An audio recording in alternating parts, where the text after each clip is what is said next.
The committee will please come to order. A quorum is present.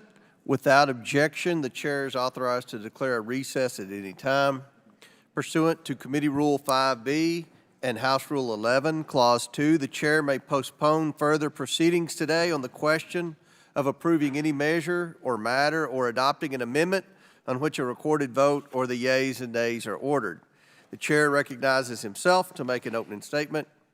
The committee meets today pursuant to notice to consider House Resolution 4984, the D.C. Robert F. Kennedy Memorial Stadium Campus Revitalization Act, House Resolution 5040, the Cannabis Users Restoration of Eligibility Act, House Resolution 5527, the Modernizing Government Technology Reform Act, House Resolution 4428, the Guidance Clarity Act of 2023, House Resolution 5528, the Safe and Smart Federal Purchasing Act of 2023, and several postal naming measures. As required by House rules, a copy of the legislative matters has been made available to members and the public at least 24 hours in advance. Today's agenda represents a range of bills that go to the core of this committee's legislative jurisdiction. First, we will address legislation to enable the ability of the District of Columbia to better utilize one of the most important assets in our great nation, land. And I want to take a brief moment to recognize Washington, D.C. Mayor Muriel Bowser. We really appreciate your attendance today and appreciate the close working relationship that this committee has with you and your office. Second, we will debate how the federal government should vet applicants for our nation's most sensitive position. Third, we will consider legislation reforming our government's financing methods for modernizing costly and risky legacy IT systems. Fourth, we will move a targeted and common sense bill to bring clarity to the meaning of federal agency policy and regulatory guidance documents. And lastly, we will take up a simple review requirement of our federal agencies' procurement methods. I'll look forward to robust debate and bipartisan consideration of today's legislative business. With that, I yield to the ranking member, Mr. Raskin, for his opening statement. Mr. Chairman, thank you very much. And I look forward to us considering all of these bills and in the spirit of bipartisanship that we've been proceeding over the last several meetings, and I think that we can find common ground on pretty much everything we're looking at today. So I appreciate your leadership, and I yield back to you. Without objection, the opening statements of all other members will be included in the record. Our first item for consideration is H.R. 4984, the D.C. Robert F. Kennedy Memorial Stadium Campus Revitalization Act. The clerk will please designate the bill. H.R. 4984, the D.C. Robert F. Kennedy Memorial Stadium Campus Revitalization Act, a bill to establish a new lease of federal land to the District of Columbia. Without objection, the bill shall be considered as read and open for amendment at any point. Without objection, so ordered. The chair recognizes himself to offer an amendment in the nature of a substitute. The clerk will please designate the amendment. An amendment in the nature of a substitute offered to H.R. 4984 as offered by Mr. Comer of Kentucky. Without objection, the amendment is considered as read and the substitute will be considered as original text for the purpose of further amendment. I now recognize myself for 5 minutes for a statement on the bill and the amendment. In this committee's May 16th hearing on overdue oversight of the District of Columbia, Mayor Bowser called on Congress to reimagine the Robert F. Kennedy Memorial Stadium campus site in Southeast D.C. She saw the vacant site as an opportunity to bring athletics, jobs, and housing to the district. This committee listened and drafted the D.C. Robert F. Kennedy Memorial Stadium Campus Revitalization Act to do just that.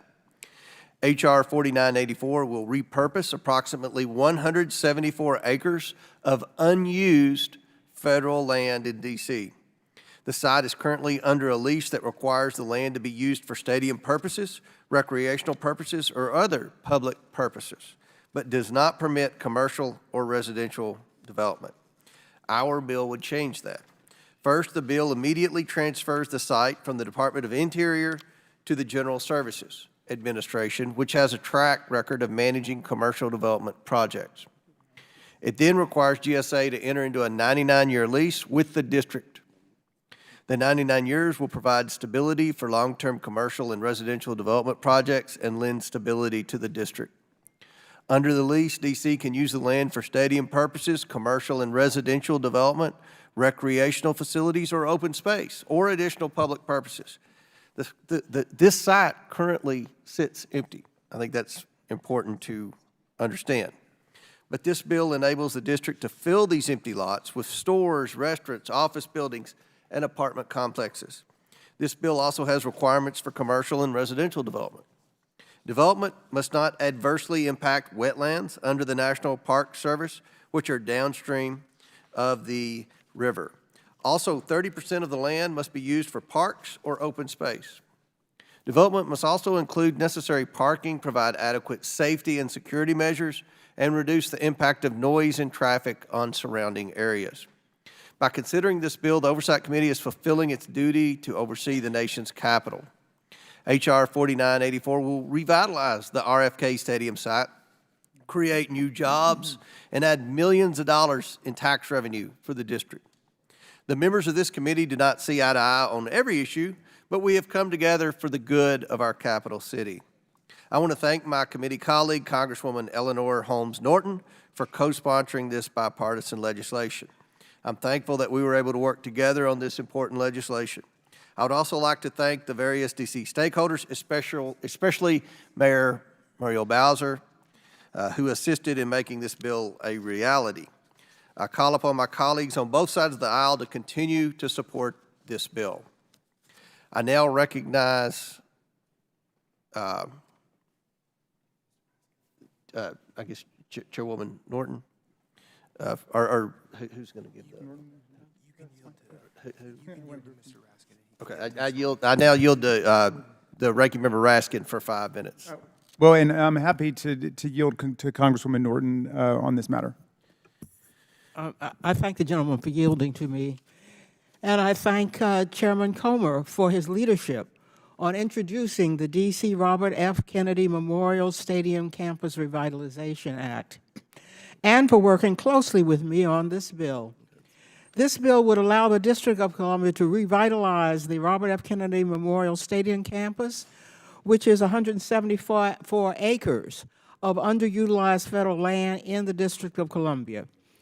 At least as far back as 2006, the National Capital Planning Commission, the central planning agency for the federal government in the district, has called for revitalization of the RFK campus. DC currently leases the RFK campus from the federal government, but the campus may be used only for recreation, a stadium, and open space, and the lease expires in 2038. Currently, the RFK campus primarily consists of parking lots, a stadium that is being demolished, and sports fields.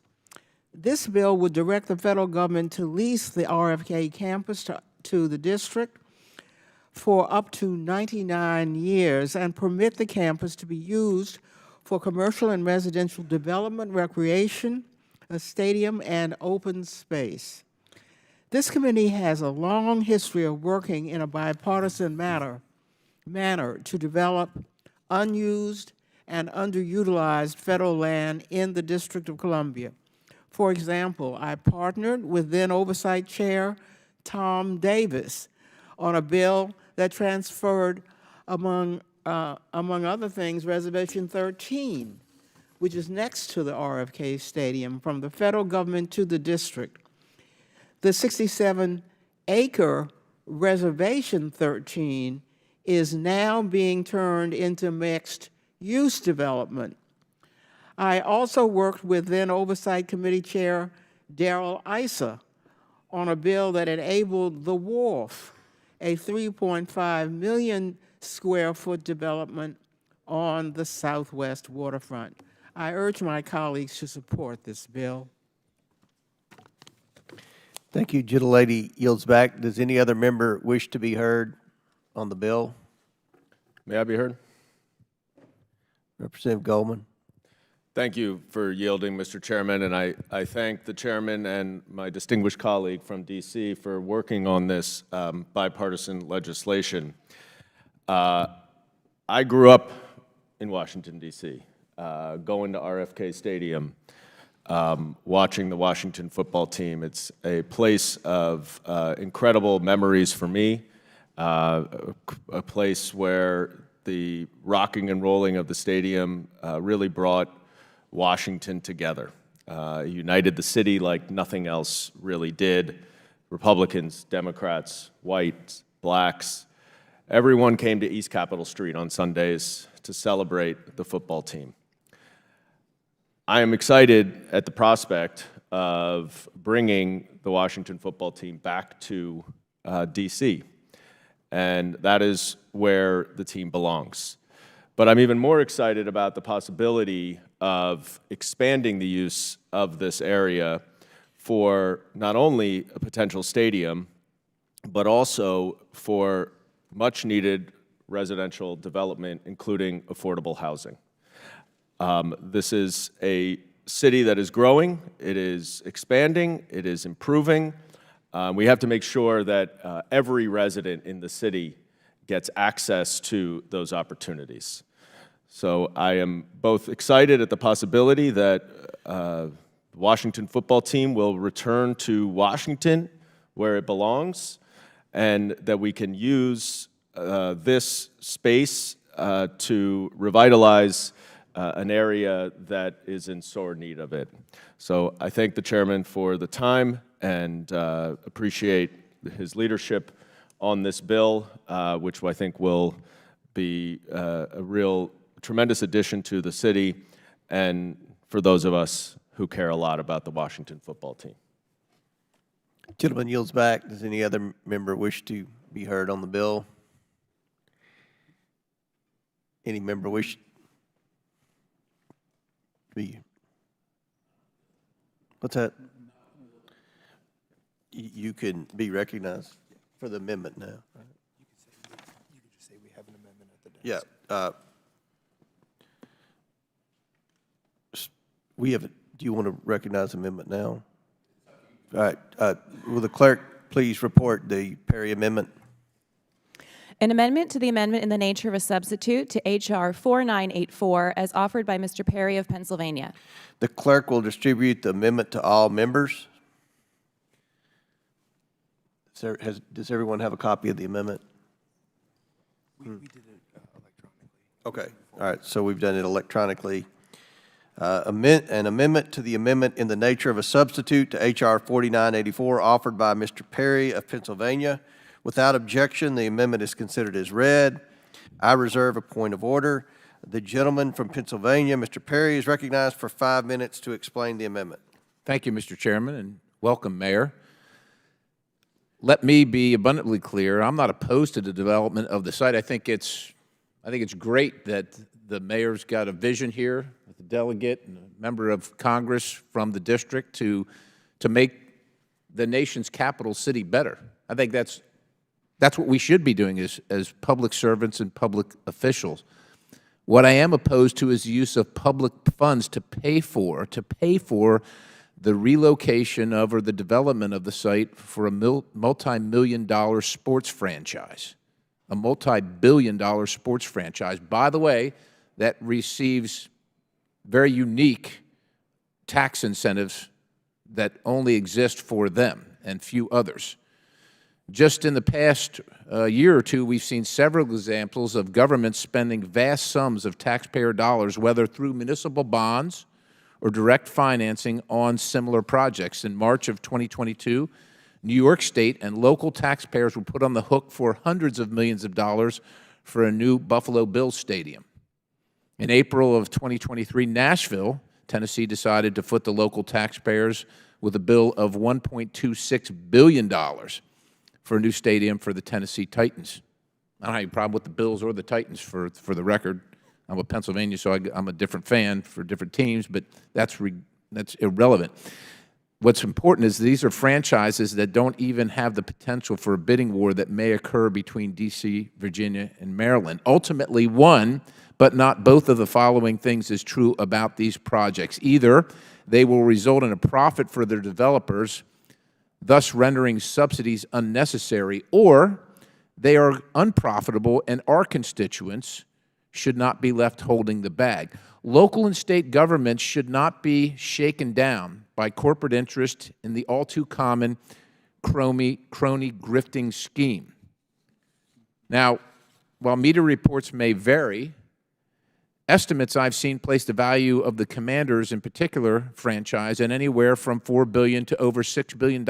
And while I'm not a resident of this area, it seems to me that that's the team I most associate with this area. And it's great that the value is that. I think it speaks to the support of this team by this area. But I understand that refurbishment and construction of a major stadium isn't cheap. However, again, if it is possible, the franchise should have no problem covering all the cost of that long-term investment. And let's remember that while many people here, and even close to here, will have an allegiance to the teams aren't our teams. They don't belong to the citizens. They belong to an owner. And I don't probably have to remind you that there have been occasions, unfortunately, where the owner has picked up our team, which is really their team, and left in the middle of the night for some other city, after the taxpayers have been on the hook to pay for their new stadium that no longer suits them. This amendment prohibits public funding for a stadium as a term of a lease under this bill, in addition to the other prohibitions. So again, I support the redevelopment of the area completely. I just think that if somebody's going to make millions, hundreds of millions, and billions of dollars in profit from that redevelopment, that those folks should take the risk. Take the risk. That's what our country is built on. And build the stadium. God bless them. Go do it. Make the community better for it. And if you're going to make a profit, that's awesome too, because if you're putting your capital at risk, there should be a return for that. But the taxpayer shouldn't be forced to put their capital at risk for no potential return on that investment, and likely only the downside. So I support the reinvestment, the revitalization, but I just don't think the taxpayers should be on the hook for a multi-billion-dollar franchise stadium that they would have to support. And with that, Mr. Chair, Would my friend yield for a quick question? I certainly will. Is it the position of my friend that no taxpayer dollars anywhere should be used for any stadium? It ought to be entirely the private sector risk. On this occasion, this amendment says no public funds, including funds appropriated or otherwise made available by the federal government, will be used for such purposes. I didn't hear an answer to my question. So you're quite, do I not support? Philosophically, are you? Philosophically, I'm opposed to that. Yeah. Okay. Thank you. Yes, sir. I yield, Mr. Chairman. Do any other members wish to speak on the Perry amendment? Ms. Norton? Thank you, Mr. Chairman. How D.C. spends its local funds, which consists of local taxes and fees, should be a decision for D.C., not Congress.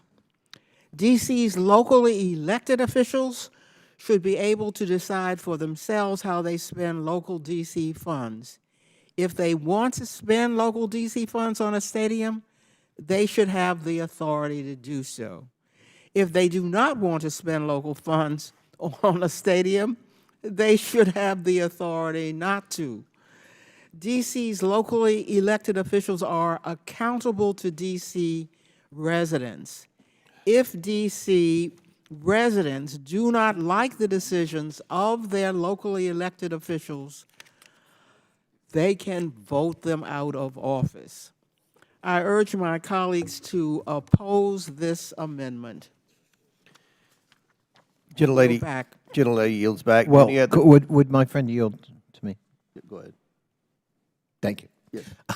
I just want to echo the philosophy behind what the distinguished congresswoman from the District of Columbia just said. Look, I ran a local government for 5 years. I was on the local board for 14. And we would never welcome Congress or any outside body telling us how to manage our affairs, and including how we allocate priorities with our budget. And, you know, if Congress wants to get into this, I've said before, let's do it whole hog. Let's take over zoning while we're at it, so that we get into a level of detail where we're micromanaging the city because apparently we don't trust the city to manage its own affairs. We may or may not like decisions made by another jurisdiction. God knoweth there are jurisdictions I don't agree with who make decisions, but they're elected by their constituents to represent their values. And I think we ought to respect D.C.'s right, like any other grouping of American citizens, unfortunately who don't have voting representation in this body yet, to make their own decisions. And we ought to stay out of it. I thank my friend for yielding. Do any other members wish to speak on the amendment? Mr. Chairman. Chair recognizes the ranking member. Thank you kindly. This is complicated now because our federal responsibilities over federal land now is in tension with the principle that the distinguished Congresswoman from the District of Columbia and Mr. Connolly just articulated. Wait a minute. You called her distinguished, but I'm just Mr. Conn? I mean, Well, what's going on? that was deliberate. Oh, all right. Forgive me. All right. We're talking about the disposition of 174 acres of federal land for a 99-year period.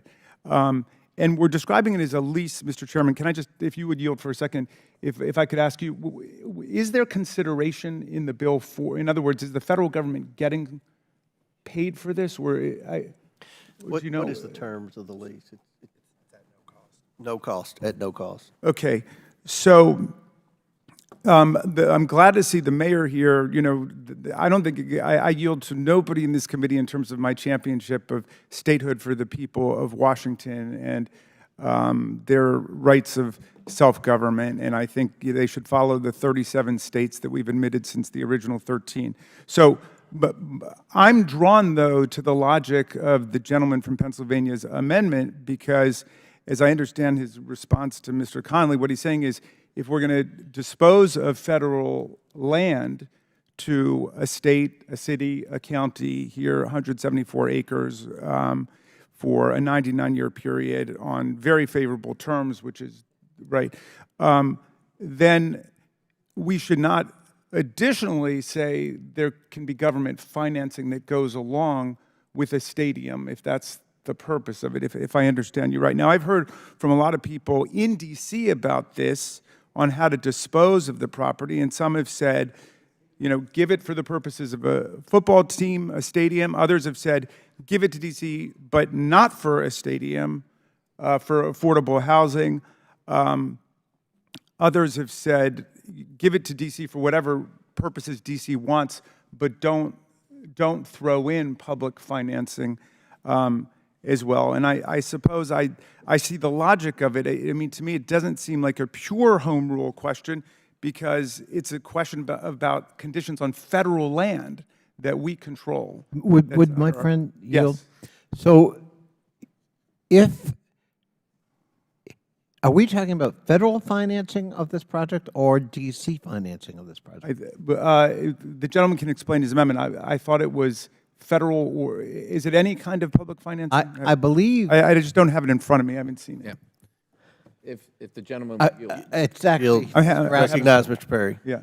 So it's 6 lines. I'm going to read them to you. The district shall ensure that if the district uses the campus for the purposes described in paragraph 1A regarding stadiums, not parks, not housing, stadiums, no public funds, including funds appropriated Right. or otherwise made available by the federal government, will be used for such purposes. So- end of amendment. So, and I think Mr. Perry... I'm happy to yield.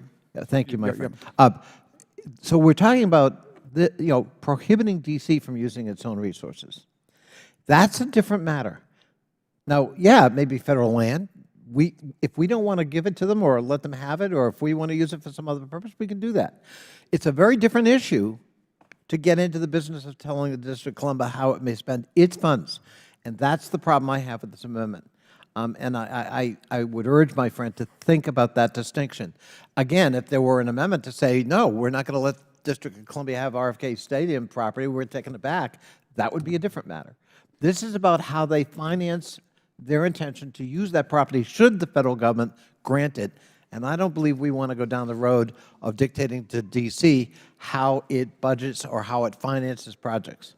Gotcha. And I thank know- my friend. I mean, and you and I have agreed strongly for statehood and the sovereign rights of people of Washington to govern there.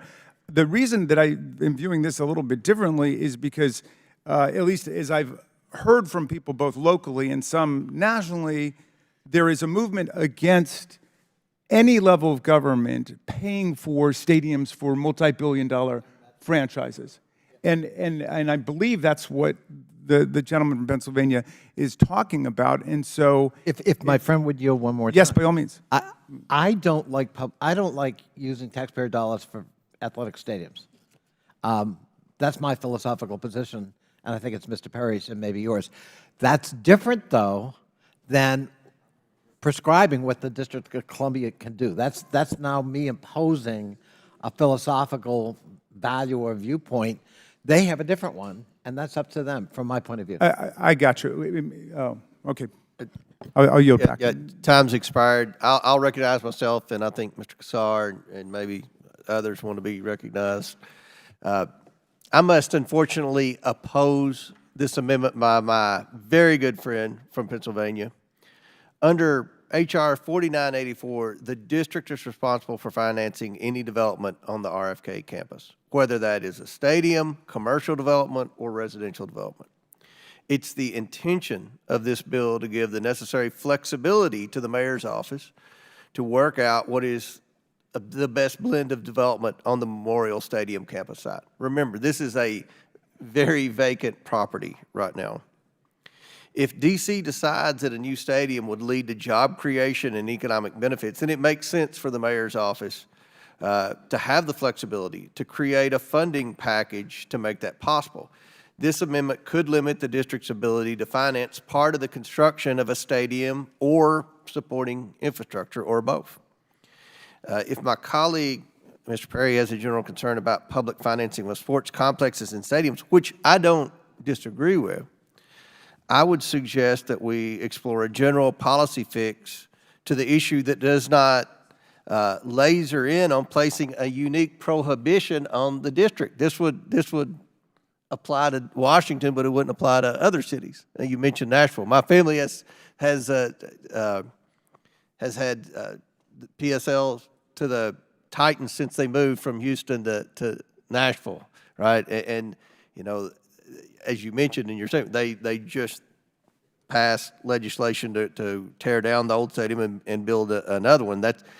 This bill wouldn't apply to the Titans. It wouldn't apply to the Ravens. It wouldn't apply to the Pittsburgh Steelers or any of those teams. Will the gentleman yield? Yes. None of those that you've just mentioned, and I'm not arguing with it, but they're not federal. They're not under the federal government's jurisdiction. Right. But this is. I understand. I yield. And look, we've been critical of some of the decisions that the Washington Council has made, especially with respect to crime and things like that.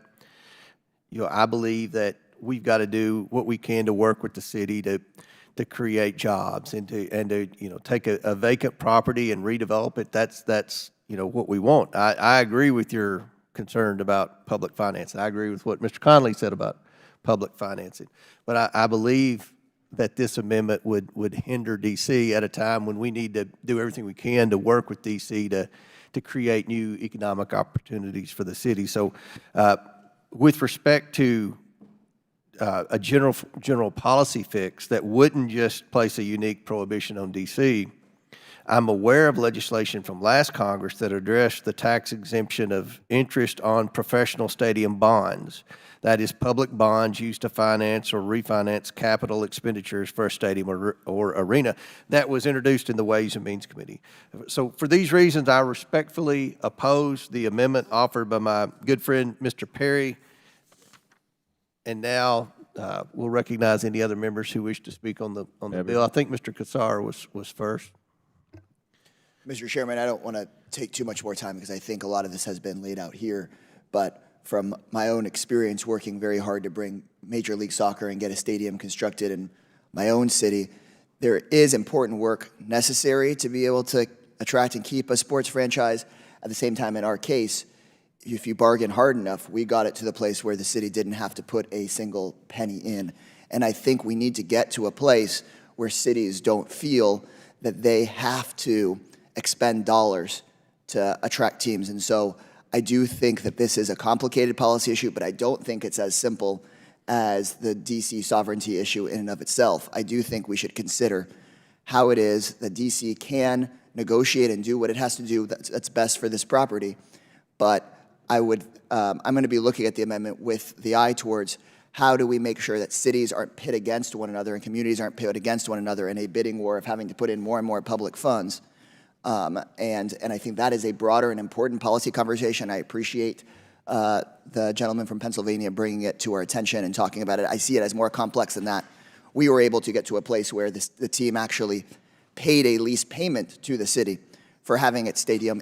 But however, it was not as large of a lease payment, I think, as the market rate would have commanded, but it was important for our community to get the team. These are balances that local elected officials have to strike, and we should think about what the appropriate guardrails are at the federal level without constricting their ability to negotiate. But in some ways, I think we can support their negotiations, because I don't like this idea of people threatening to move teams all over the place and then the public ultimately having to pay the price for that. So I appreciate the issue being raised, but I do see it as distinct from the DC sovereignty issue. I think we're dealing with federal property and what the right policy is as it relates to these big sports leagues that, frankly, make a whole lot of money. So I appreciate. Will the gentleman yield? Yeah, and I'd like to yield the remainder of my time to Mr. Raskin. Thank you, Mr. Kassar. And I appreciate the distinction you just made. You know, it seems to me that the Perry Amendment would lie anytime we're disposing of federal land anywhere in the country. I mean, if we're giving essentially a $1 lease to any jurisdiction in any of our states for the purposes of building a stadium and surrounding uses, it should have this, the Perry Amendment should go along with it, and that should apply to all of our states. I'm with Mr. Kassar on it. Like, I think it's a real problem that there's a shakedown going on of the states and the counties and cities by private owners, where there's sort of a race to the bottom, who can give the most taxpayer money for this purpose to, as you know, Mr. Perry puts it, multi-billion-dollar corporations. So,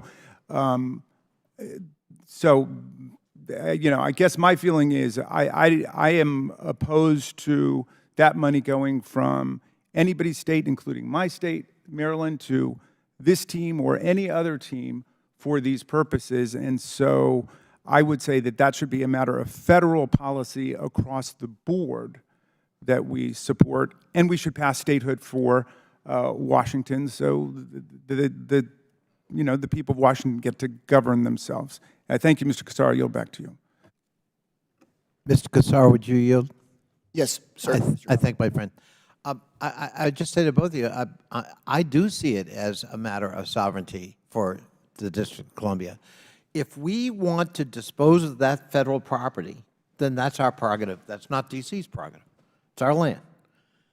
But if we've decided, no, we're going to allow D.C. to continue to have it and develop it, I make a big distinction in terms of our intruding on D.C. in terms of what it will do with that property once we've agreed that they can have it. And we are now intruding into their finances, their decision-making, and their sovereignty. And I take the ranking member's point. Maybe we ought to have a policy with all federal property and how it's disposed of. That's worthy of examination. But are we really going to cherry-pick from that principle and do once again tell D.C. what it can do and not do? Will the gentleman yield? Of course. I mean, well, it's actually his time. Oh, yeah. I'm happy to yield this. Thank you, Mr. Kassar. Just to pursue that point for a moment, because I agree it should be across the board, but are there other cases where we're talking about disposing of federal land to other parts of the country for these purposes? Well, I can tell you there's a lot of controversy, for example, about disposition of postal properties. in terms of that process? What are the rights of a local government? Shouldn't they be given first right of refusal? And we haven't settled that yet. Yeah, but don't we impose conditions on those leases that? No, we don't. The Postal Service maximizes profit, and that's part of the problem. Gentleman's time's expired. Do any other members wish to be heard on the Perry May I be amendment? heard briefly, Mr. Mr. Chairman? Goldman? I'm not sure what is cosmically going on where I am agreeing with the chairman and disagreeing with my friend, the ranking member. I wish the chairman's logic that he would apply it to other matters related to Washington, D.C. But to the extent that this is wrapped into market forces, as my colleague from Texas said, the fact that D.C. would have no lease payments will factor into the negotiation with any team. And so if ultimately that's a tremendous benefit to a team that they don't have to pay a lease for this land, that would reduce the need for taxpayers to fund it. But the broader point that ultimately Washington, D.C., under its own self-rule, should be able to make a determination as to what it does with land that it possesses or leases, just like other federal land, as you point out, Mr. Raskin, correctly. We should not be imposing restrictions. We can get into a long debate about public financing, private financing for stadiums. We can look just down the road at Nationals Park, which has completely revitalized an entire neighborhood, and they are on track to pay back their bonds early. So it's not, we can't simply narrow this to stadium financing versus other financing, because stadiums have proven all around the country to be huge economic revitalizers. And for us in Congress to restrict what Washington, D.C. can do with its land is imposing our views on a sovereign government and what they do. And ultimately, it will likely not be the city itself. It will ultimately be if they go this route, something that would be voted on by the people of Washington, or if they don't like it, they will take it out on Mayor Bowser, who's sitting right here. And I'm sure she's ready to bear that accountability. But we here in Congress should not be dictating to the residents of Washington, D.C., what they use their tax dollars for. And I don't think it is as simple as Mr. Perry points out, that we're just talking about stadiums, because stadiums, and especially this one, which could include a lot of development around it, do not exist in a vacuum. So for that reason, I join with the chairman, and I'm going to really milk this for the first, and in opposing this amendment. Thank the gentleman from New York. Any other member? Chair recognizes Mr. Palmer from Alabama, but I want to make a statement. Since we're talking about what could potentially be a football stadium, I'm sure everyone probably knows this, but there are a few that may not. Mr. Palmer played college football for Alabama under Bear Bryant. That's pretty, I would tell everybody that if I had something like that. So, Chair now recognizes Mr. Palmer. Well, it's always important that I qualify that. I practiced football for Bear Bryant at Alabama. I now yield such time as he may consume to the gentleman from Pennsylvania, Mr. Perry. I thank my friend from Alabama, and I would just say that this is I think, a very unique case. And I think we have to acknowledge and recognize that while Washington, D.C. is home to the residents of Washington, D.C., and we certainly respect their rights to elect their mayor and chart their own course, but it is also America's capital. It is America's capital. And I'm fascinated by the standpoint or the viewpoint that leases come without any restrictions whatsoever. You could try and get a car lease and say, well, you're going to pay X amount for X amount of miles, and see what happens when you drive over the mileage. See what happens when you damage the vehicle. You're leasing it. We're leasing it. It's not giving it away. We're leasing it. And yes, it might be a long time, and I'm long going to be dead by the time the lease is done. But we're elected by the American people to take care of these things. That they put this responsibility on us, and so this is the nation's capital, and leases come with restrictions. Yes, indeed, they do. If you go lease a home, we're talking about more affordable housing. I suspect that the affordable housing that might be built on this site, whether it's a purchase agreement with the homeowners association or whether it's a lease, is going to come with restrictions. So the blanket statement that we can't touch this at all is absurd on its face. And I'm just going to heat it up a lot right now. I would just imagine what the conversation would be, what the conversation in this room would be. I didn't bring it up, but since it was brought up, the post office. You happen to remember there was a post office in town here that was leased by somebody. And I know I spent the better part of 4 years in different committees going over the lease and where the profits were coming from and who they were going to, and oh my goodness, the emoluments clause. And if the same person were to happen to own an NFL team that was going to be housed and based in Washington, D.C., or potentially, what would the conversation in this room be then about the restrictions on a lease? So let's just be fair to one another. I'm not opposed to the NFL team coming. I'm not opposed to any NFL team coming. I hope that one comes to Washington, D.C., because I think that the nation's capital should have an NFL team to rally around.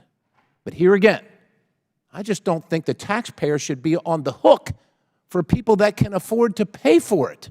That's all I'm saying here. So let's be honest with one another about what's really occurring and what's about to occur here and what should be the right path. And Will the gentleman, oh, sorry. I yield the balance. Well, did you have a question? I yield the balance back to the gentleman from Alabama. And I'll be happy to yield to the gentleman from Maryland. Well, thank you kindly. I was agreeing with most of what you had to say until you brought up the Trump Hotel, which I called the Washington emolument.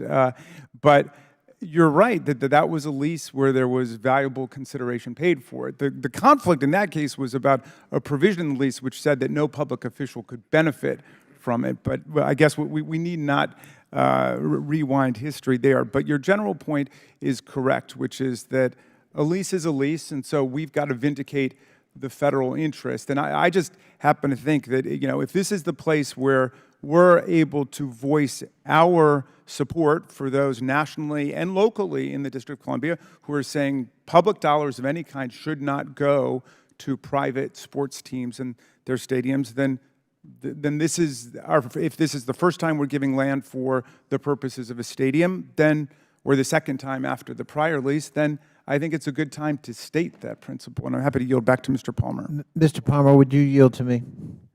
I will yield to the gentleman from Virginia. I thank my friend. I just think, with all respect, I think that's a double standard. All right.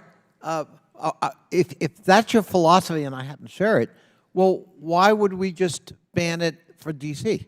Why wouldn't we ban it across the country? Let's pass a federal law that says no public tax dollars, state, local, or federal, can ever be used to subsidize a sports stadium of any kind. That would be one way to handle this. But to pick this lease on this property and start with D.C., to me, is unfair and a double standard. I thank my friend for yielding.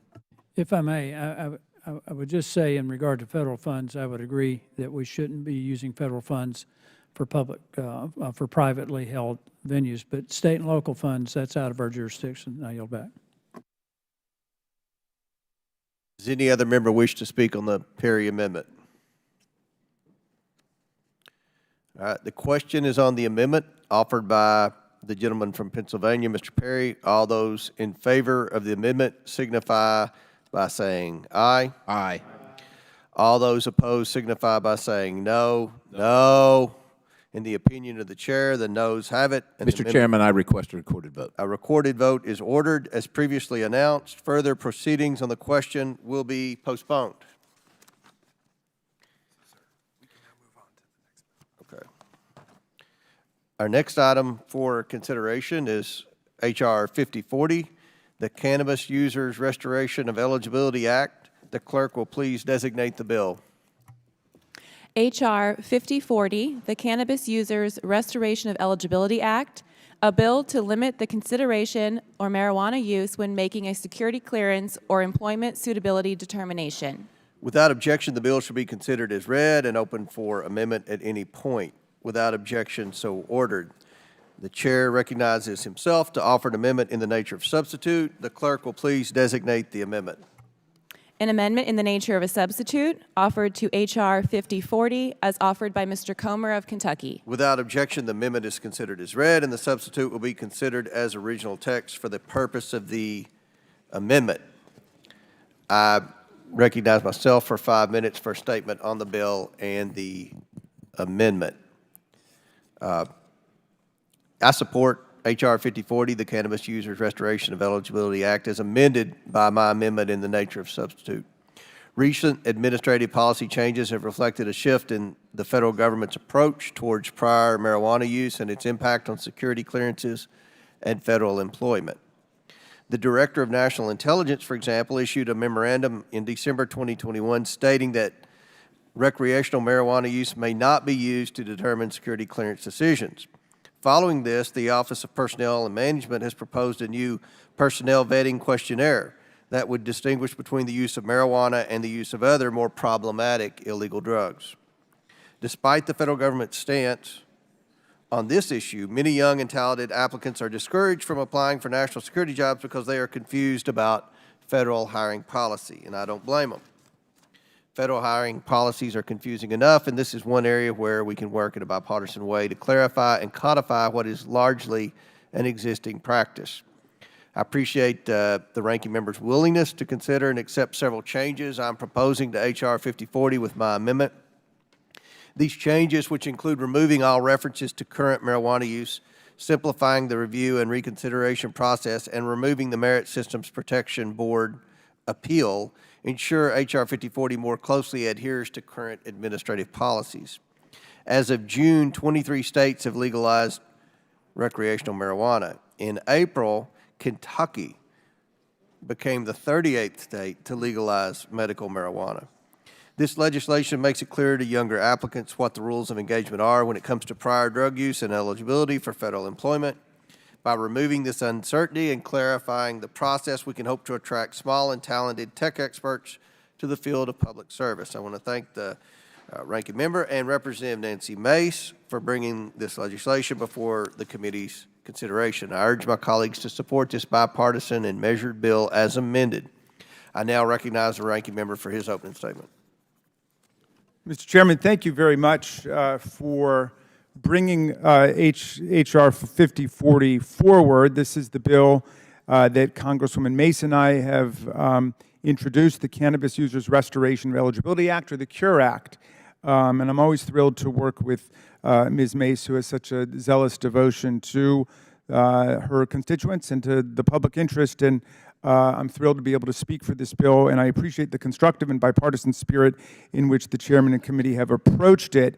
The basic issue is that the majority of states have now decriminalized or legalized or endorsed the medical use of marijuana, but federal agencies are still disqualifying people from federal government employment or denying them security clearance simply for honestly answering that they've used marijuana in the past. As of April of this year, 38 states, 3 territories, and the District of Columbia allow the medicinal use of marijuana. And congratulations, Mr. Chairman, about Kentucky's adoption of medical marijuana. As of June 2023, 23 states, 2 territories, and Washington, D.C. have enacted measures to authorize and regulate marijuana for full recreational adult use. It's up to the citizen.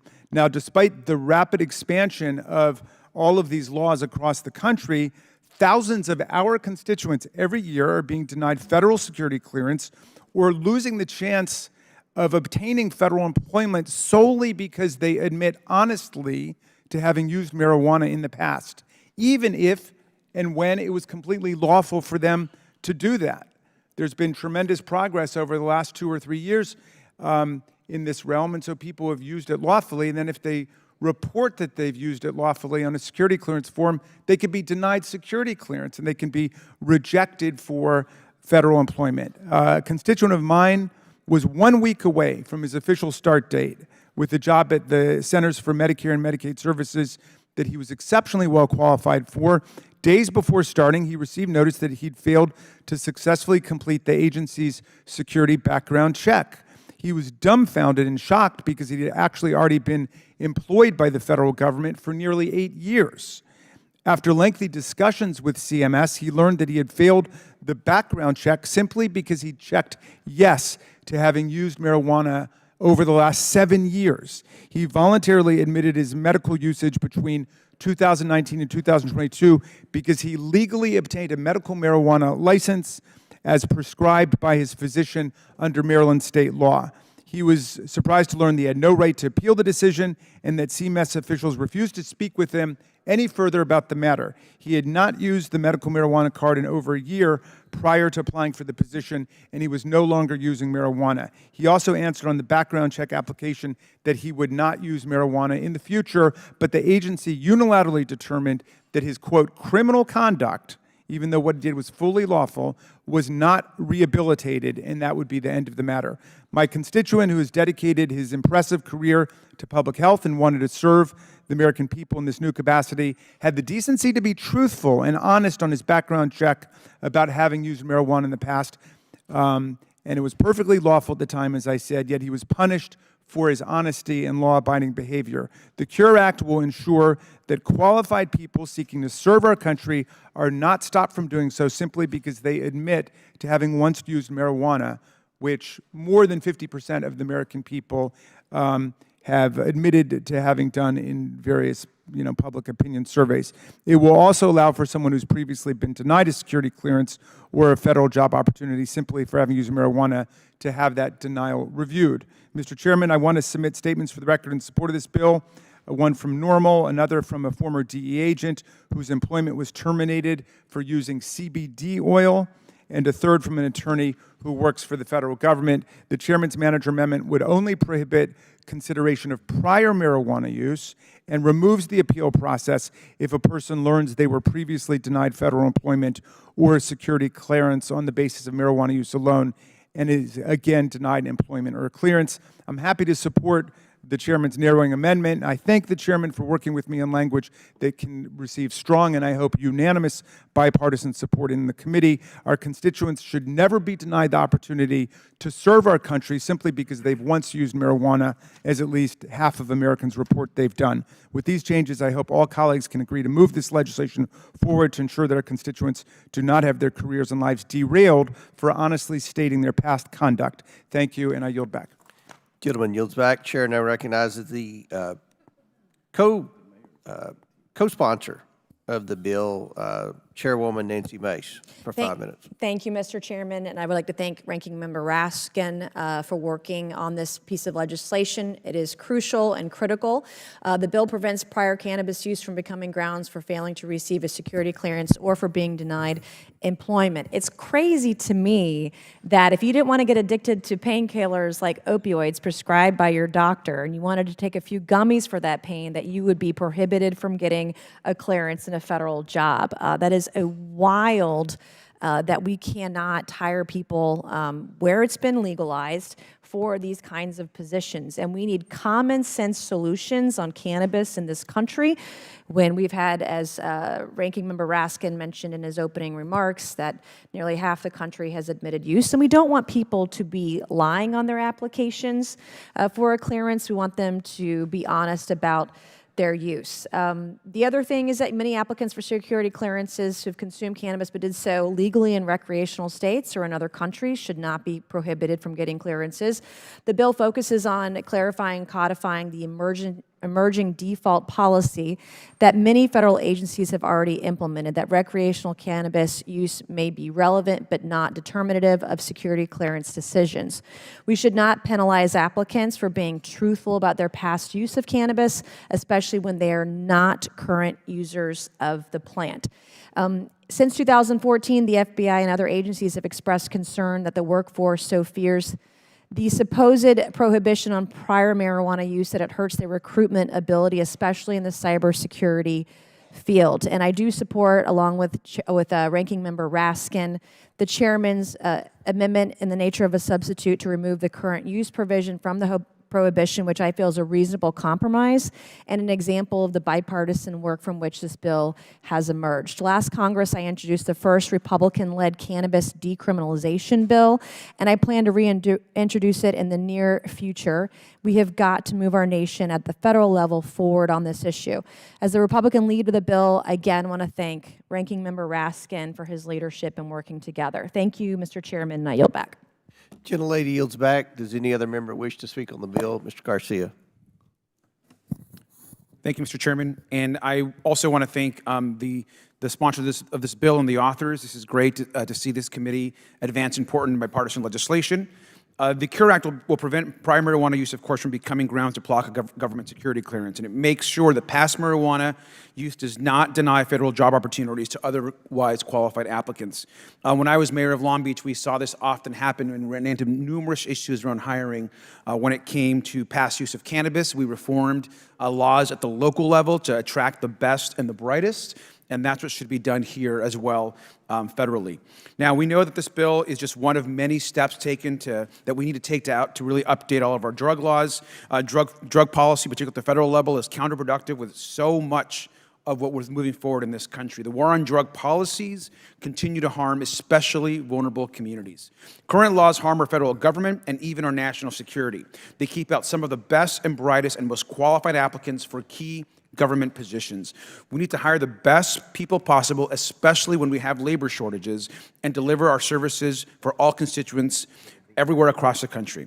Now, the idea that someone who has used marijuana is automatically a security risk is just, quite frankly, just silly. More than 155 million Americans, almost a majority of our country, now live in states that have decriminalized marijuana and cannabis use. I think we can all agree that this kind of divergence from state and federal law makes no sense. In this Congress, and on every government funding bill that has come up, I've introduced an amendment to block the federal government from testing job applicants. That's something that we should continue to do. This bill will go a long way in modernizing our hiring systems at the federal level.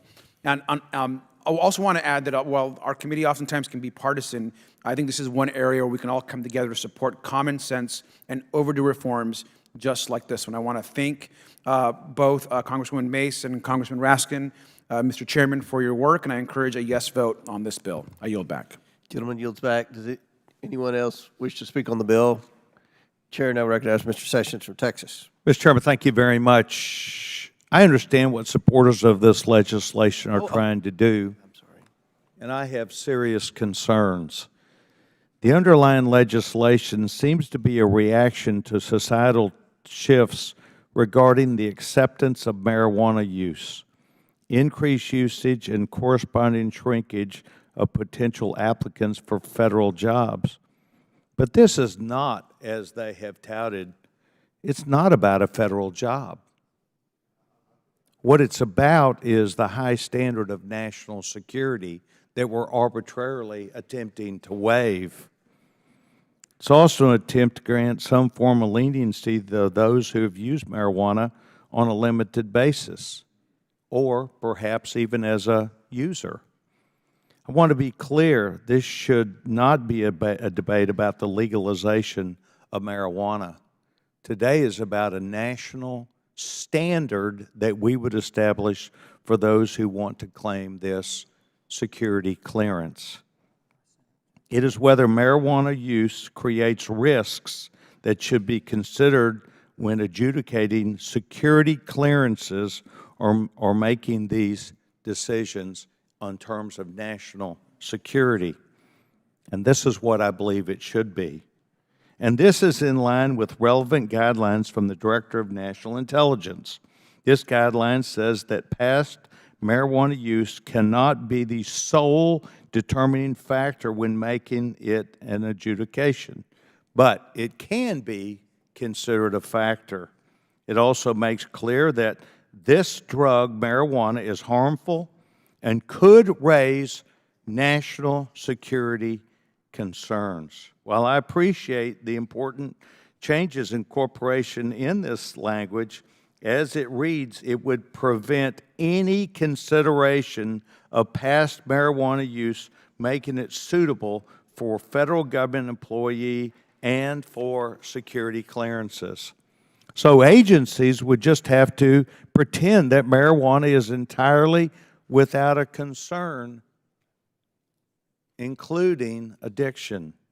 Even if marijuana were legal at the federal level, that does not mean it should not be considered when adjudicating security clearances on the most secret and sensitive documents and information that protects this nation.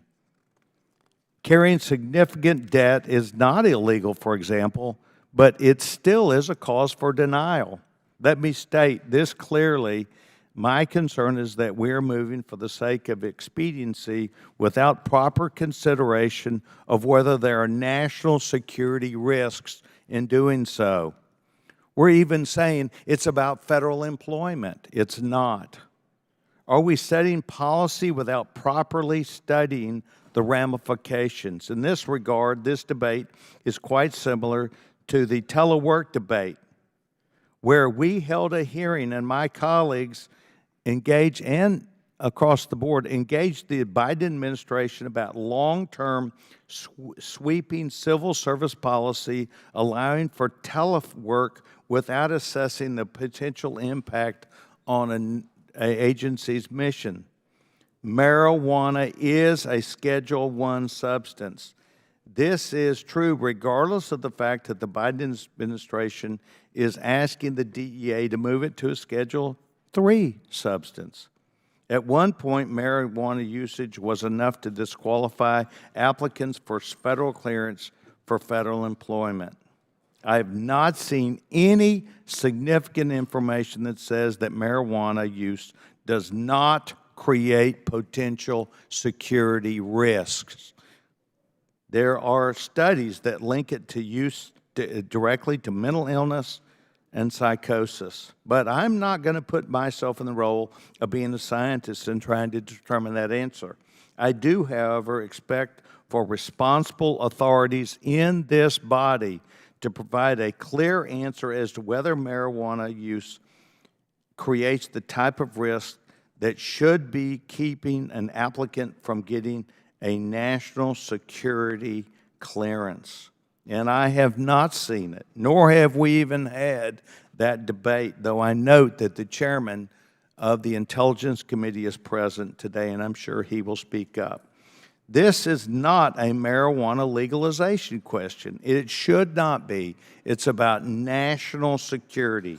My amendment seeks to create a long enough time window from the last reported use, 3 years, to allow for a long-term mental health issue to be established. My amendment also strikes the language regarding a look back to those applicants who may have been rejected even 15 years ago. To be succinct, I do not know how you can make this work in a workforce where you go back and look at someone 15 years ago. So with that, I yield back my time, and I urge my colleagues to support the Sessions amendment. Okay, we haven't called the Sessions amendment up yet, but I was not calling for that. I hope they'll. oh, okay, very good. I now recognize the chairman of the House Intelligence Committee, Mr. Turner, for 5 minutes. Thank you, Mr. Chairman. As chairman of the House Intelligence Committee, I am here to oppose this bill. The role of the intelligence community in our nation's security cannot be overstated. Their mission is to protect us from threats, both foreign and domestic. The identities of individuals serving and missions must be kept secret because lives are at risk. To do this effectively, the intelligence community needs the tools to assess the character, judgment, and trustworthiness of individuals seeking access to classified information or positions with the federal government requiring high trust. Let's be clear, this bill applies to those who design and maintain our nuclear weapons as it does to some of our most sensitive intelligence operations. The Cannabis Users Restoration of Eligibility Act prevents the intelligence community and federal agencies writ large from using historic marijuana use, a federal Section 1 controlled substance, in determining eligibility for security clearance. While some states have legalized cannabis recreational and medical use, it remains illegal at the federal level. This legislation implicates security clearance procedures for federal agencies, in a legal and moral dilemma, essentially requiring issuance of clearances to individuals who may have knowingly violated an existing federal law, cannabis possession and use. Let's be clear, when people say that it is legal, that it is perfectly legal, it is not legal. It is still a federal law, and it is still a federal crime. It's critical to understand that security clearances and federal employment are privileges. They are not entitlements. These positions come with a tremendous responsibility to protect our nation, its citizens, and its secrets. We must continue to hold those seeking such positions to the highest standards of integrity, judgment, and trustworthy. Now, there's other things that have been misstatements that I want to clarify. No one currently has denied a security clearance solely for past marijuana use, and the chairman indicated that. The director of ODNI, in her memorandum, specifically indicated that it can be a factor. It is not to be a sole determination. This is called the CURE Act, but this actually doesn't cure anything here. It actually creates a problem where the director of ODNI has already stepped forward. The other aspect that concerns me is that there's not been any hearing on this bill. The director of ODNI, which has taken forward steps in this, which is responsible for determining what is necessary for giving clearances to those individuals, again, who have access to the highest, and generate, not just access, generate some of the highest levels of intelligence information and take some of the most risky missions for our nation. No one has asked the director. There's no letter that's being given to us that this is fine, that we should just go ahead and do this.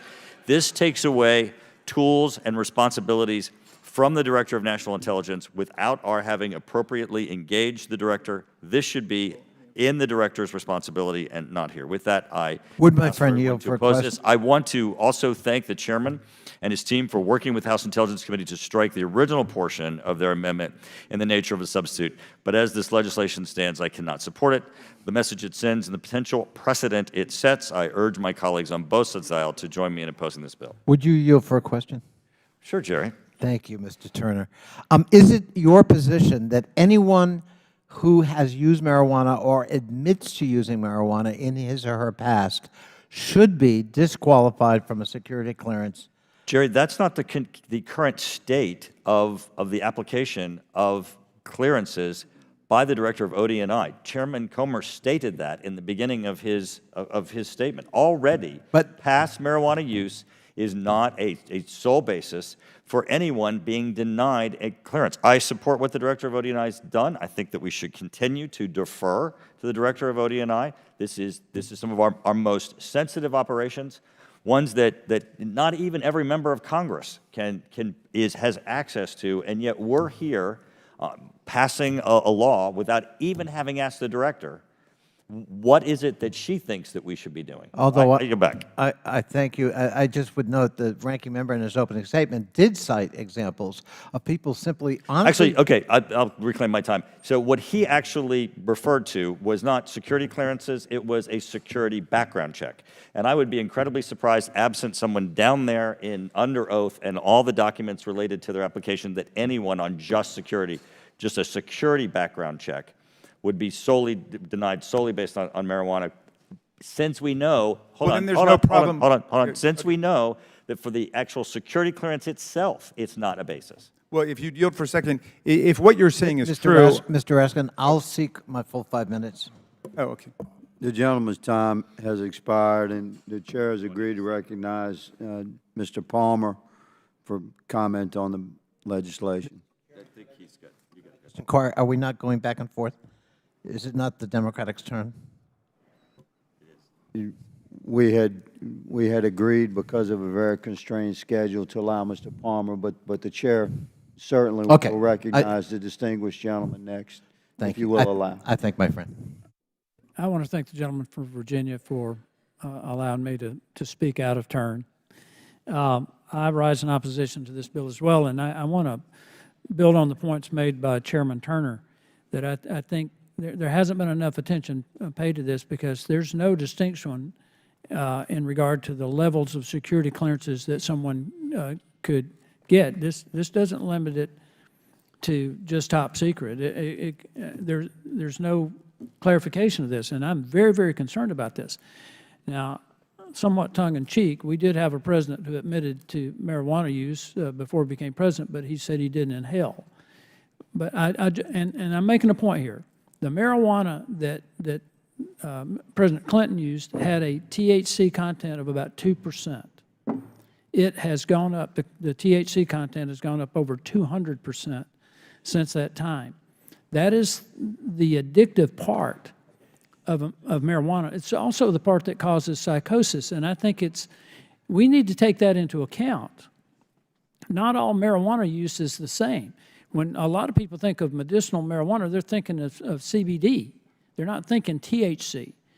We're seeing more and more research from all over the world that indicates excessive use of marijuana with the higher levels of THC cause psychosis, depression, violence. This is a serious, serious issue. This is not, we can't look at this in a recreational sense. And that is a huge concern for me, that we're taking the step without some clear safeguards.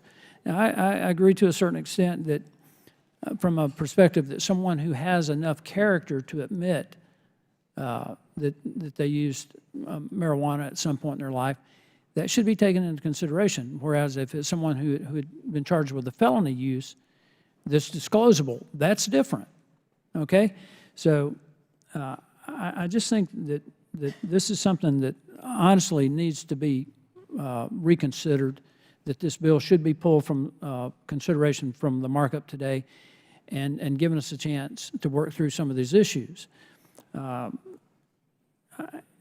like I said, what bothers me about this is I ran a think tank for 24 years. And during that time is when Congress properly devoted its attention to the tobacco industry. Because what we saw in the tobacco industry was they knew how addictive nicotine was. They knew that it caused cancer, lung cancer, throat cancer, other cancers. And this Congress acted to deal with that because the industry was profiting from something that clearly caused harm. What we're seeing now in the marijuana industry is that they know that the THC content has gone up dramatically in the plants, while the CBD content has gone down. And there's enormous profits that will be involved in this. And what we're doing today legitimizes that. So I think this is something that we need to reconsider from a number of angles. And with that, again, I thank the gentleman from Virginia. I have to go to a meeting, but thank you for allowing me to speak out of turn. And as I said, I urge my colleagues to oppose the bill, but I would rather see us pull the bill. I yield back. The gentleman yields, and Mr. Connolly I appreciate your consideration for allowing our colleague No problem. to speak before you. Sir, you are recognized. I thank the chair, and I thank my friend from Alabama. Both of you have always been fair, and I thank you. Before I yield to the ranking member, I just want to say I think Mr. Palmer made some very thoughtful points, and they can't be dismissed. But I also think it's important that we remember the history of marijuana. Its history is ugly. If you listen to the White House tapes during the Nixon years, the origins of classifying this as the most dangerous drug in the world were racist. And the President himself, Mr. Nixon, you can listen to it on the tape, made reference to the African-American community and why he didn't care and why it would be a good thing, actually, to criminalize this after all. It's ugly and it's chilling to listen to. We made this the most dangerous drug in terms of classification without a single scientific study justifying it. And to this day, Mr. Turner, mourns the fact that ODNI was not consulted. Well, the science behind marijuana doesn't exist. We don't have any data on, well, how many car fatalities are there every year? How many overdoses are there every year? We had hearings on this committee, and I asked those questions of federal officials, and the answer was, we don't know. If we do know alcohol-related statistics, but we don't know marijuana. So millions of lives over the last 60 years have been damaged or destroyed over simple recreational use of marijuana. I agree with Mr. Palmer. There's a distinction to be made in heavy selling of a drug and mild recreational use. And that's the concern I particularly have, that people get penalized for the latter, and treated as if it were the former. I now happily yield to the distinguished ranking member. Thank you, Mr. Connolly, and I agree wholeheartedly with the statements you just made. I also was edified by the things that Mr. Palmer was saying and the gentleman from Texas, Mr. Sessions, but I do think that we've got very effective answers to the things that were being said. And I should preface it by saying I am not advocating anyone use marijuana, alcohol, or any other intoxicating substance. I tell my kids I don't want them using, any of that stuff. Alcohol, of course, has been proven to be far more lethal and dangerous than marijuana. We lose thousands of people a year to alcohol-related car accidents. You can overdose alcohol. I don't think there's a single recorded episode of overdose of marijuana. But if you're asking my personal advice, I don't want anybody using it. But do I think the fact that you've had a drink or gotten drunk or you've smoked marijuana, either illegally in the past or lawfully, as tens of millions of people are able to do now across the country, do I think that that should be the basis for you ruining your life or your career? Absolutely not. And that's what we're talking about here. We've got a majority of states now, and a majority of the states, I believe, represented by members of this committee, where marijuana has either been legalized, full-blown legalized, decriminalized, or there's been a medical marijuana program adopted, as there just was, Mr. Chairman, in Kentucky. Now, do we want to say to our constituents who have lawfully used marijuana that they can be precluded from federal employment for that reason alone, or they can be denied a security clearance for that reason alone because they've honestly reported what they've done? I mean, that just doesn't make any sense to me. I suppose the historical analogy is after Prohibition was repealed, would we say that, well, you had a drink during Prohibition, therefore you should never be able to serve in the FBI or the National Park Service or the Department of the Treasury or the Pentagon? I mean, that just doesn't make any sense. And yet, I'm hearing from constituents all the time who are being tripped up on this. And so we're denying ourselves the benefit of often the most qualified person for the job simply because they told the truth about lawfully doing something in the past. And so that is really the issue here today, and we're talking only about usage. We're not, if somebody is convicted of dealing large quantities of marijuana or small quantities of marijuana, they're not included under our legislation. We're talking about people who have used it, and in most cases today now, because of the trend of the law, used it lawfully. Thank you very much, Mr. Connolly. I yield back. Mr. Chairman. Chair recognizes the gentleman from Texas. I ask unanimous consent to speak. Mr. Chairman, yes. It is amazing what we're really trying to conflate here. Federal employment with a national security clearance so that you can handle national security issues. They're trying to conflate being hired by the federal government. And that is not what this is about, nor should the hearing be about that. But I want to advise my colleagues there are reams of evidence that you can look at the National Highway Administration in many states, 33% or higher of deaths on highways, they have found THC in that blood.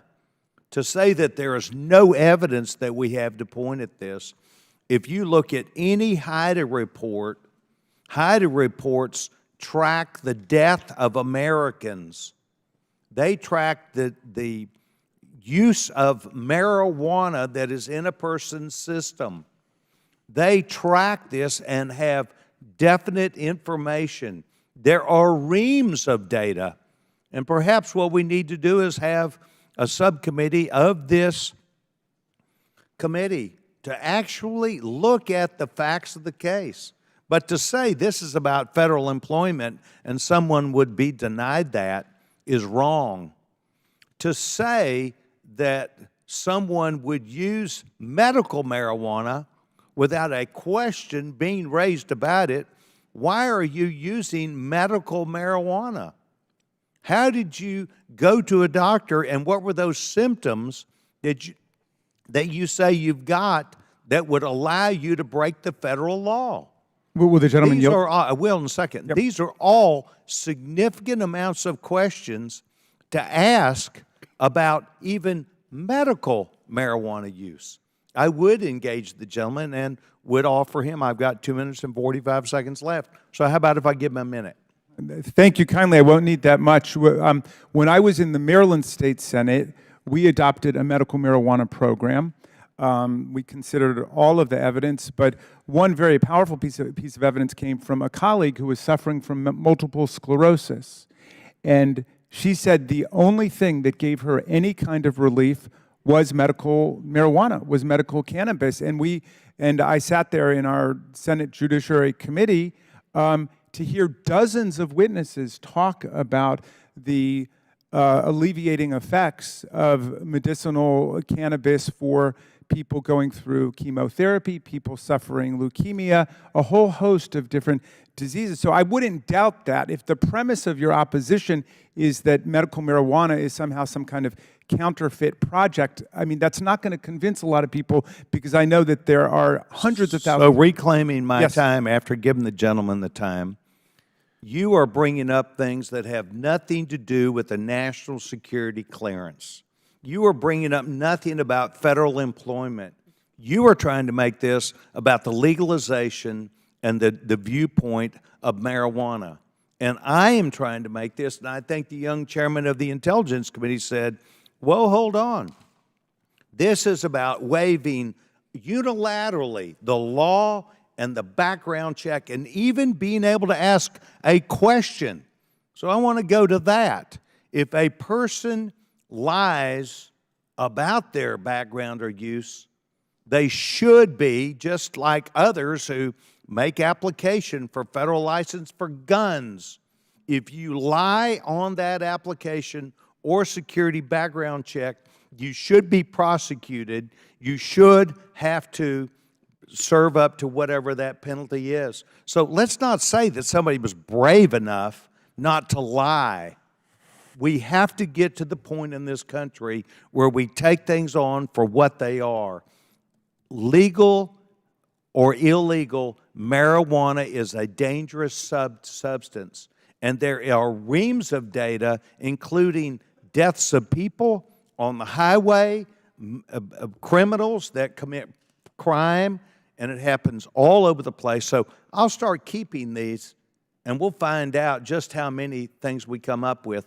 But we should not pass this. We should pull the bill, have a hearing, and let the facts come out wherever they are. Mr. Chairman, I ask for unanimous consent for time. I appreciate it, Mr. Colleague Chairman. got extra time. I would like to have some time to speak on this. And that's a very good point the gentlelady from South Carolina makes. We allowed Mr. Sessions to speak twice. I'll now entertain that same privilege to the gentlelady from South Carolina for 5 minutes. Thank you, Mr. Chairman. If we are concerned about dangerous substance use or abuse, then we ought to look first to alcohol, alcoholism, and the addiction that runs there. If a criminal has committed a crime, they're not going to get a security clearance, period. And I will tell you, It was Harry Anslinger. He was a bureaucrat that led prohibition against marijuana many, many years ago. And to quote him today, there are 100,000 total marijuana smokers in the U.S., and most are N-word, Hispanics, Filipinos, and entertainers. Their satanic music, jazz, and swing result from marijuana use. This marijuana causes white women to seek sexual relations with N-word, entertainers, and any others. The whole premise of prohibition of marijuana and cannabis use way back when was racist. I am not going to peddle in any future racism on that prohibition. And, you know, I've had experience with this at a very young age. To my colleagues here, I've told this story before. Raped at the age of 16.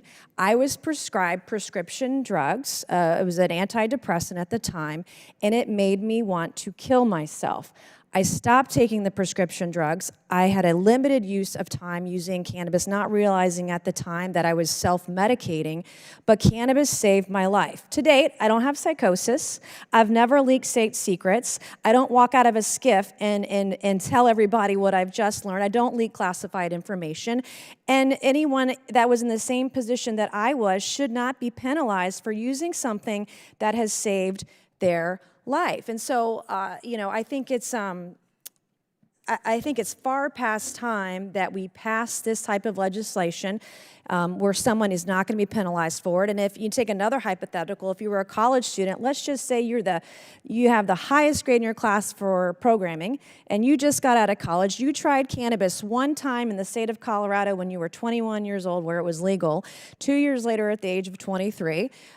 You can't apply for a job to work in the FBI in a critical need position like cybersecurity because you tried cannabis one time. If we're going to go with, you know, with your amendment of my colleague over current use being defined as the last 3 years. And so any applicant would not receive clearance, even though they haven't done anything wrong, everything they did was legal, and not addicted to cannabis, not addicted to alcohol. You know, so the grounds that we've got to research this more is just the right's way of saying, we're just not going to address this right now. It's time to move forward. It's time to move on. It's time to get on with the will of the people, and these people should not be penalized. Some of the most qualified technical experts at America's most innovative companies have used cannabis in the past. I've used it in the past, and you know, in college, I taught myself to code. By the time I was 21, I knew 6 programming languages. I would have been a great asset to this country at a young age, but we're gonna prevent people because they might have used it one time in the last 3 years, or hey, we're just gonna try to kill the bill because we don't want to move on cannabis at all in this country. And Would my friend yield? Yes, I will yield. I thank the gentlelady for her insights. Is it not true that while people are calling for we need more study to see how dangerous this is, we've lived with the categorization of marijuana as the most dangerous drug in the world for over 60 years since the Nixon administration without any studies. Is that not true? Yeah, that's right. That's right. So there was no scientific basis for the assertions we just heard from my friend from Texas, for example, that this is very dangerous and it causes deaths and so on. We don't know that. We had a hearing. People under oath from the federal government who admitted we don't keep those statistics. We don't know. Meanwhile, it's still the most dangerous drug in the world in terms of federal classification.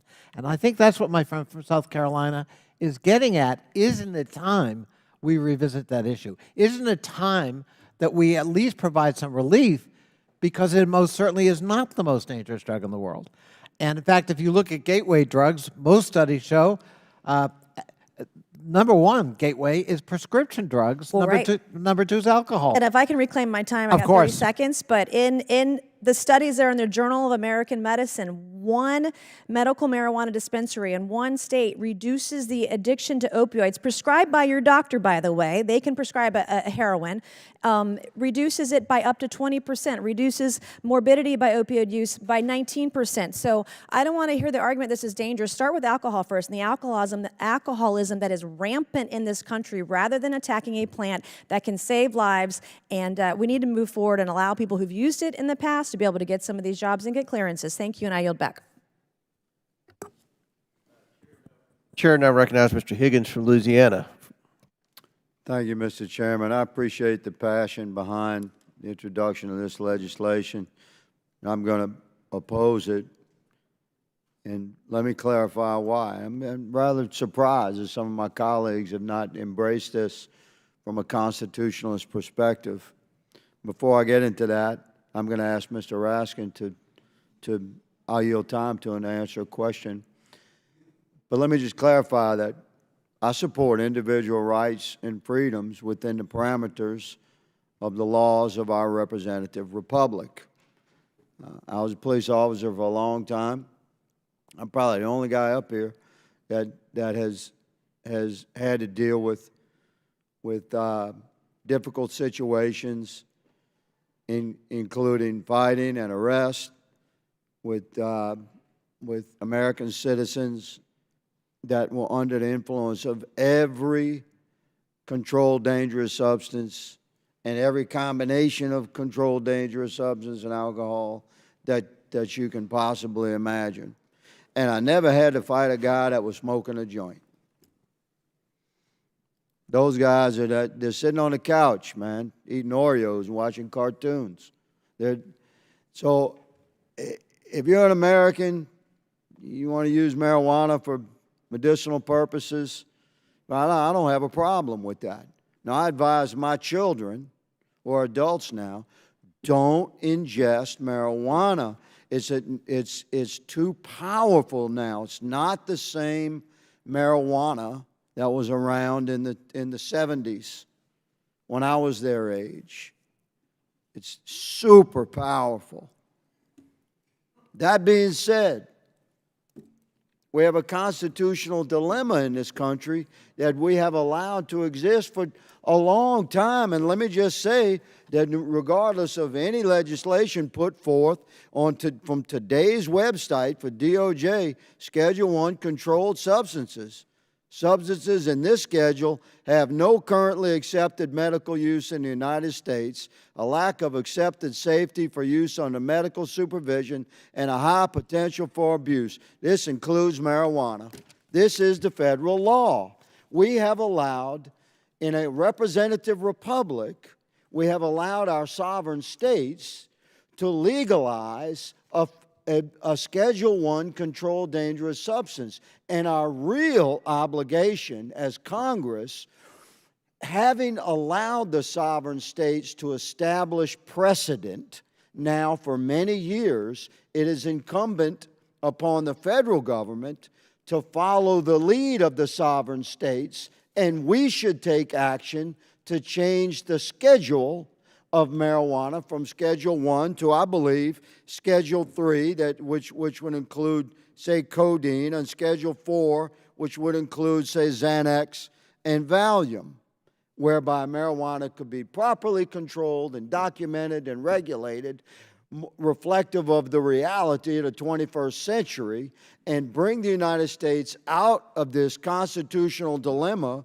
where we're just pretending that we are not a federalist society and we just allow our sovereign states to enact laws within that sovereign states directly in violation with federal law. That's what we have to fix. Before we, with due respect to my colleague, before we get into legislation like this, we should address the constitutionalist dilemma that we have all inherited, and I think we should take action. So if my colleagues bring legislation to move marijuana from Schedule I to Schedule III or Schedule IV, you're going to find me in support of that because it's a constitutional fix. I will still be personally opposed to the use of marijuana for any recreational purpose, but as a constitutionalist, I believe it's incumbent upon this Congress to address this dilemma we face. I'd like to yield to my colleague, the ranking member, a respected yet liberal constitutionalist professor. Well, thank you for that ambiguous introduction, Mr. Higgins, and thank you for yielding time. And I agree with a lot of what you said, especially, I tell my kids, I'm a teetotaler and I would be a prohibitionist if it worked, but it doesn't work because in a free society, you can't tell people how to use their own bodies. But in any event, I think you just made a very eloquent argument for this legislation, because I think what you said is it is time for the federal government to catch up with the states. And that's how change happens here. And this is part of catching up with the states. Let's not deny our own constituents who followed the law in their states the opportunity to serve in federal government or to get a security clearance. If I could reclaim my By all time means. to close, let me respond, if the chairman will allow, by saying the first step as a Congress in a federalist society, in a representative republic, would be to address the constitutional dilemma that we have allowed to exist. We cannot move forward with legislation ancillary to the illegal status of marijuana and how it relates to federal applications before we address the constitutionalist conflict regarding the sovereign states' legalization and even legalization of sale and distribution and growth of marijuana. We must address that. We can do it by changing the schedule of marijuana from 1 to 3 or 4. My time has expired. Mr. Chairman, I yield. I want to thank the gentleman from Louisiana. Ms. Norton, would you like to be recognized? Yeah, I yield to my friend from Virginia, Mr. Connolly. You're next, yeah. Oh, wait. Yeah, Ms. Norton is recognized for 5 minutes, and she yields to Mr. Conley. When her time's expired, then I'll recognize Mr. Edwards. Thank you, Mr. Chairman, and thank you, Ms. Norton. I really appreciate it. I want to say to my friend from Louisiana, he makes exactly the right point. We have not seen this kind of discordance between state behavior and laws and federal law since Prohibition. And what went wrong with Prohibition? We had a federal law that was unenforceable, unenforced, created a huge criminal underclass, fueled organized crime in America forever, and created a flaunting of the law and a lack of respect for the law because maybe there were high moral purposes behind Prohibition, but it was absolutely the wrong thing to do in terms of trying to circumscribe human behavior. And all kinds of people flaunted that law, including the President of the United States. President Harding, who championed Prohibition, had a closet full of alcohol in the White House. So starting from the top on down, and it made law enforcement very difficult if you were trying to enforce the law. And so I think the gentleman from Louisiana makes an excellent point. We have to change the federal law. We cannot have this kind of growing divergence between the states and the feds. More than half the states now have changed their laws on marijuana. I think, however, where he and I disagree is about this bill. He says that we need to change the classification and the federal law before we start doing things like this. I think Ms. Mace and Mr. Raskin and I would come at it exactly the opposite. We can't wait. Injustices are occurring while we wait for this big change in federal law, and God knoweth, given the pace of Congress, when that's going to happen. Here's something we can do to at least address one piece of justice in America while we're waiting for that big change. So I think the gentleman makes exactly the right point, but I think we just disagree on where this piece of legislation would fit in that. And I now yield to the distinguished ranking member if he wanted to comment. I'm sorry, with Ms. Norton's permission. I thank her. So, yeah, I suppose we don't need to belabor it much more. What we believe this is part of the transformation in the law that the distinguished gentleman from Louisiana is calling for.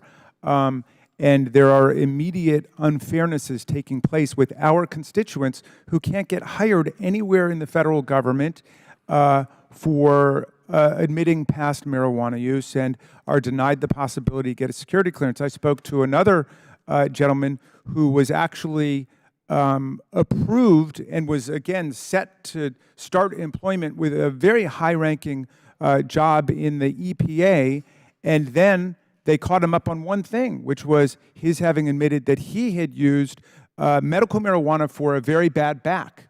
and he said it worked for him for a while. It stopped working. He stopped using the marijuana. He didn't think twice about just reporting it, and then suddenly they can't fill the job anymore. They tell him he's gone, and that's in the Biden administration.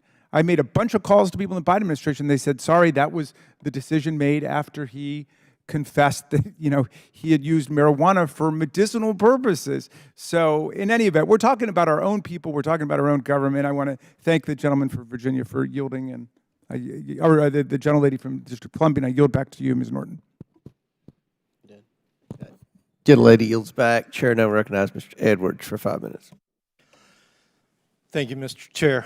I certainly appreciated the comments from Mr. Higgins, and I agree very much on many of the points that you made. That is why I've introduced the Stop Pot Act. It's House Bill 5323, if you'd like to go take a look at that, because states have thumbed their nose at the federal government and chosen to not follow federal law. I'm strongly opposed to H.R. 5040, the Cannabis Users Restoration of Eligibility Act. And I encourage my colleagues on the committee to join me in voting no. Relaxing federal policies related to marijuana included as an eligibility factor in granting security clearance is not necessary, given that several states have illegally allowed use of recreational marijuana. We need to be clear, however, that these individuals are not applying for government jobs in a state that has moved towards legalization of marijuana. They're applying to work for the federal government and possibly handle our nation's most sensitive classified information. According to the federal government, as we sit here today, marijuana is a Schedule I drug under the Controlled Substances Act, which are defined by the DEA as drugs with no currently accepted medical use and a high potential for abuse. And it's illegal. What message does this send to the thousands of individuals who in the past have stayed on the straight and narrow when it comes to drug use, out of acknowledgement for the fact that it could curtail their ability to hold certain positions in the federal government? What message does it send when Congress won't even enforce its own laws? Marijuana remains a dangerous gateway drug that has a multitude of negative impacts on states that have legalized its possession and use. And I don't believe that we should move toward it becoming more acceptable in the eyes of the federal government. I urge my colleagues to vote no on this bill, and I yield back the balance of my time. Gentleman yields back. Does any other member wish to speak on the bill? Does the gentleman from Texas wish to introduce his amendment? Mr. Chairman, in fact, if it is time there, I would ask that my amendment be considered. I don't know if we're going to mark it up this afternoon or if we're going to go to it, but I would ask that my Yep. Would the clerk please report? Does every member, we sent via email the amendment, correct? So every member has the amendment. Will the clerk designate the amendment? An amendment to the amendment in the nature of a substitute to H.R. 5040 as offered by Mr. Sessions of Texas. An amendment to the amendment in the nature of a substitute to H.R. 5040. Oh, that you just read that. Without objection, the amendment is considered as read. I reserve a point of order. The gentleman from Texas is recognized for 5 minutes to explain his amendment. Mr. Chairman, thank you very much. We have had a vibrant discussion today about the issue. I think that there are a number of viewpoints that have been established today, but the truth was held hostage that this would deny someone federal employment. That's not what this bill is about, nor my amendment. It is to put in place an understanding about our nation's most important secrets and the ramifications of what may be brought into play when the Federal Bureau of Investigation or another agency chooses to look at a person for their application to look at our nation's most important secrets. We've been stung lately by people, even Air Force people, who misused the information that they were given. It just does happen. But I think background investigations, as we look at who should have those most classified secrets and work with them, is what we're talking about today. And instead, we've talked about how great marijuana is, how states have done all these things, how medicinal purposes and people who had used it when they had medical problems, those should be considered also. About whether we're going to give a national security clearance to someone. I tried to bring what I think was a bit of reality to this and said, if it's less than 3 years. That would offer this federal government an opportunity to have a conversation with someone to make a determination. But in fact, the legislation that's before us that I'm attempting to change says you can't even have a conversation, wouldn't even be considered. Now, it's easy for me. I don't drink. I did in college. I get that. I've never used marijuana, but that's not what this is about. Today is not about the legalization or denial of a federal job. It is about national security. It is about the people who guard our secrets and those people who would be given access to those secrets. Any member of this body has to sign something, a piece of paper when they come saying they will not divulge national security secrets. They will, if they're in those settings, handle national security issues properly. That's your own obligation. But when we take a person who is hired and is seeking it, they're saying, I'm opening up my entire life. No, you can't ask anything about marijuana. Just have to ignore that. And I think that's wrong. I think they should be able to talk about, as I stated earlier, gambling, infidelity, the places you hang out with, who you hang out with, whether you pay your taxes, whether you follow the federal law, whether you are going to be faithful to this country. And I think we are making a huge mistake. So I tried to offer an amendment that would say, okay, I see the reality of some things, but if it's less than 3 years, we're not going to change that standard. We're going to keep that. So I encourage us, as perhaps the gentleman, my dear friend Mr. Higgins has said, perhaps others, I would ask that we agree to pull this. I know there are those that think, well, now's the time to do this on marijuana. We're talking about national security. We're talking about facts that we can all agree on, and then the opportunity to know who are we going to have in the room that can see the most sensitive issues. And if you're a drinker or have a problem with alcohol, that would appear, but it also would appear for the misuse of federal law of a dangerous subject. I didn't say the most dangerous. You say, oh, we think it's the most dangerous. No, I think it's just dangerous. So, Mr. Chairman, that's what I'd like to see happen. I'd love to see the debate that we've had today marginalize itself to pulling the bill. Otherwise, I ask that my amendment be made in order. Does any other member wish to speak on the amendment? Chair recognizes ranking member. Mr. Chairman, thank you very much. I rise in very strong opposition to the distinguished gentleman's amendment.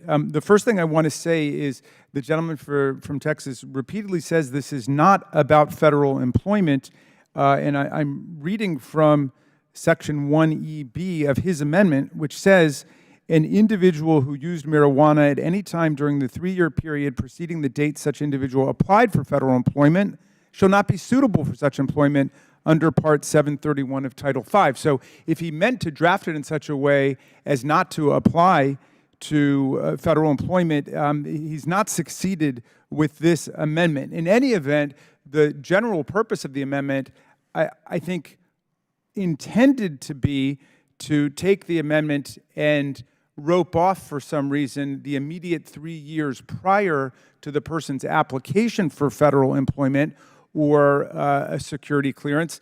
I mean, it strikes me that's got it exactly backwards. It's in the last 3 years where we've seen the most dramatic changes in terms of state law. So we're talking about there targeting the people who clearly have been using marijuana in accordance with state law because it's been decriminalized, legalized, or made medicinally lawful in the vast majority of the states. And so why would we say the people who state that they've used it in compliance with those laws are categorically disqualified for federal employment or a background security clearance? That makes no sense to me. In any event, that is not even what the amendment does because it begins with strike sections 1 and 2 and insert the following. So it demolishes the entire bill and then just leaves the exception. This is literally the exception that devours the rule. And I'm not even sure it's coherent and makes any sense at that point. But in any event, I mean, taking it for what it intends to be, I think it is a dagger pointed at the very purpose of this bill. If you're against the bill, just vote against the bill. But this amendment is a guillotine for it. And I'm happy to yield to my good friend from Virginia, Mr. Conley. Just for a question, Mr. Ranking Member. You will recall I asked the chairman of the Intelligence Committee this very question: would you favor the use of marijuana as a disqualifier for a security clearance, let alone federal employment? And his answer was no, it ought to be, but I wouldn't prohibit it from being part of a background check. He made that distinction. Is it not the case that the amendment before us is a much tougher standard than Mr. Turner himself proposed? This would just blatantly say, you're disqualified if you used it in the last 3 years, period. That is the way I'm reading it, and I'm happy to stand corrected, but it looks like a categorical disqualification for anyone who states on a form that they've used marijuana. And just for... even lawfully. That's right. So this is actually a tougher standard than we've been discussing, even those on the other side opposing the bill. Just one more factual question, Mr. Sessions, the distinguished gentleman from Texas, seemed to take objection to the categorization of marijuana as the most dangerous drug in the world. That's not an opinion. That's a federal classification. It is listed as a Class 1 drug. So it's the federal government that did that classification, not us, in this discussion. Is that not correct?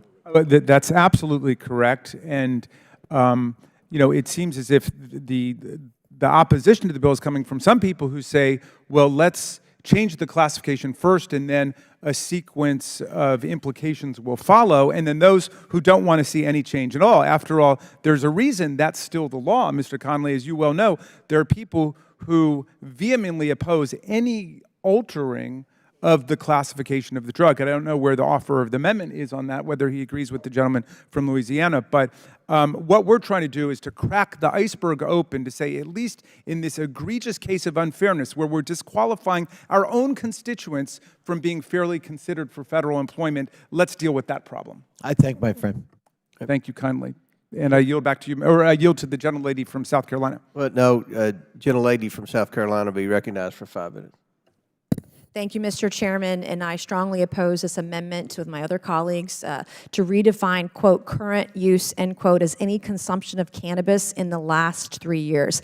And by the way, I take national security very seriously. I sit on the House Armed Services Committee. I'm in a lot of SCIFs. I go overseas and take it very seriously. So any notion that we're not taking national security because of someone's previous cannabis use is not accurate at all.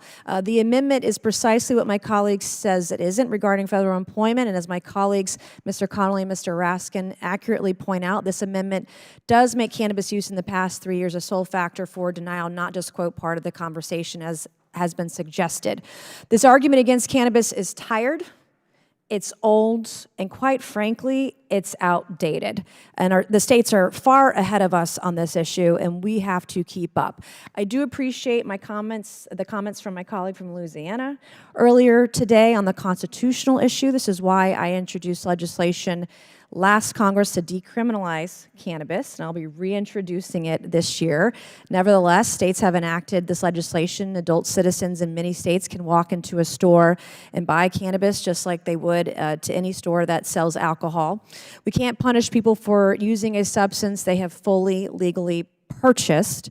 And even in jurisdictions where cannabis is still illegal, penalties for use can often be as minor as those for a speeding ticket. So are we going to now deny anyone who's had a speeding ticket access to information or access to clearance to get federal jobs, et cetera? Contrary to my colleagues' comments, the bill doesn't prevent background checks, and demonizing and preventing former legal cannabis users is just simply wrong. Mr. Chairman, the idea that having consumed cannabis 2 to 3 years prior to receiving clearance should be disqualifying is kind of laughable. Some of the most qualified technical experts at America's most innovative companies are cannabis users, past or present. The amendment offered by my colleague would prevent some of the brightest young minds in our country from serving the Republic simply because they might have one time tried a 2-milligram gummy in a frat house or at a sorority once in their lifetime, or were legally prescribed cannabis by their physician in the place of very addictive opioids. We must not define current use as someone who has not consumed cannabis in many cases legally and over the last 365 days. It's an arbitrary restriction, and quite frankly, the definition of, quote, in the past 3 years as, quote, current is an abuse of the English language. Thank you, Mr. Chairman, and I yield back. Thank you. I believe that is everyone. So now the question is on the amendment offered by the gentleman from Texas, Mr. Sessions. All those in favor of signify by saying aye. All those opposed signify by saying no. No. In the opinion of the chair, the noes have it, and the amendment is not agreed to. A recorded vote is ordered as previously announced. Further proceedings on the question will be postponed. The question. Our next item for consideration is H.R. 5527, the Modernizing Government Technology Reform Act. The clerk will please designate the bill. H.R. 5527, the Modernizing Government Technology Reform Act, a bill to reform and reauthorize the Technology Modernization Fund and its governing board. Without objection, the bill shall be considered as read and open for amendment at any point. Without objection, so ordered. The chair recognizes himself to offer an amendment in the nature of substitute. The clerk will please designate the amendment. An amendment in the nature of a substitute to H.R. 5527 as offered by Mr. Comer of Kentucky. Without objection, the amendment is considered as read, and the substitute will be considered as original text for the purpose of further amendment. I recognize myself for 5 minutes for a statement on the bill and the amendment. I support H.R. 5527, the Modernizing Government Technology Reform Act. The Technology Modernization Fund, or TMF, was established by the bipartisan Republican-led Modernizing Government Technology Act of 2017. The TMF was established because it can be difficult to plan and budget for federal legacy IT upgrades through the annual appropriation cycle.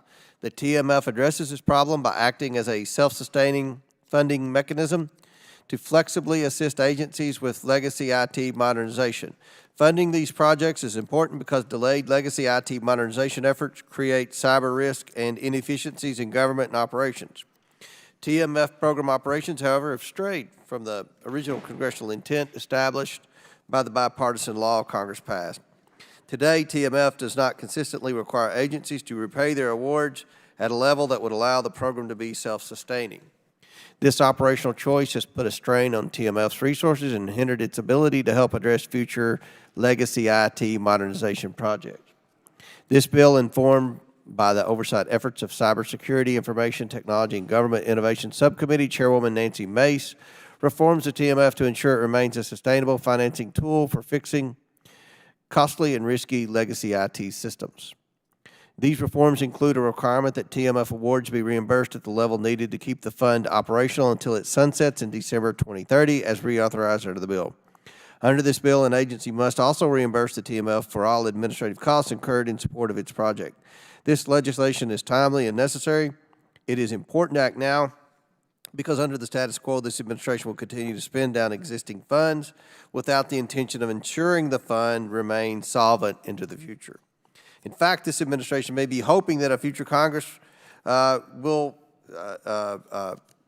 prohibit any oversight of this fund and just fill it in with more appropriations. While I'm not seeing an immediate future where this nation can afford to spend any funds, we absolutely do not need to. That is why it's imperative that we ensure this necessary funding tool remains solvent with the funds it currently has. It also must be focused on actually fixing the most costly and risky federal IT systems across our government. I believe this bill before us is a smart reform. I urge my colleagues to support this bipartisan legislation. I want to thank Ms. Mace, Mr. Conley, and Mr. Khanna for their work on drafting this important bill. I now recognize Mr. Conley for 5 minutes. Thank you, Mr. Chairman. And I want to thank our subcommittee chair, Nancy Mace of South Carolina, for her collaboration on a bipartisan reauthorization of the MGT Act. The MGT Act was legislation I co-authored with our former colleague, Will Hurd of Texas, and it was enacted as part of the 2018 National Defense Authorization Act. The bill did two fundamental things. First, it authorized all CFO Act agencies to establish IT working capital funds, which the subcommittee historically tracked through the FITARA scorecard. Second, the bill established a centralized technology modernization fund and a governing board for that fund. While we've never been able to get sufficient support for the TMF from our colleagues on the Appropriations Committee, the Biden administration saw the value of the fund when it requested $9 billion for the TMF as part of the COVID recovery plan. We were ultimately able to secure $1 billion of that $9 billion request. The TMF has used that funding to help bring agencies into the 21st century. Examples include digitizing the Department of Veterans Affairs customer support and better veterans benefits management systems, modernizing the U.S. Office of Personnel Management website, and implementing a zero-trust architecture for USAID. Building off the original MGT Act success, the MGT Reform Act will extend the authorization for the TMF through 2030 and sustain this critical IT investment tool for federal agencies. The bill reiterates that Congress wants the TMF to recoup some of the funding it provides agencies in order to remain a revolving fund. The bill provides an annual authorization of $50 million for the TMF, which I hope our appropriators will meet or even exceed. The IT needs of the federal government are enormous. They are, however, underfunded.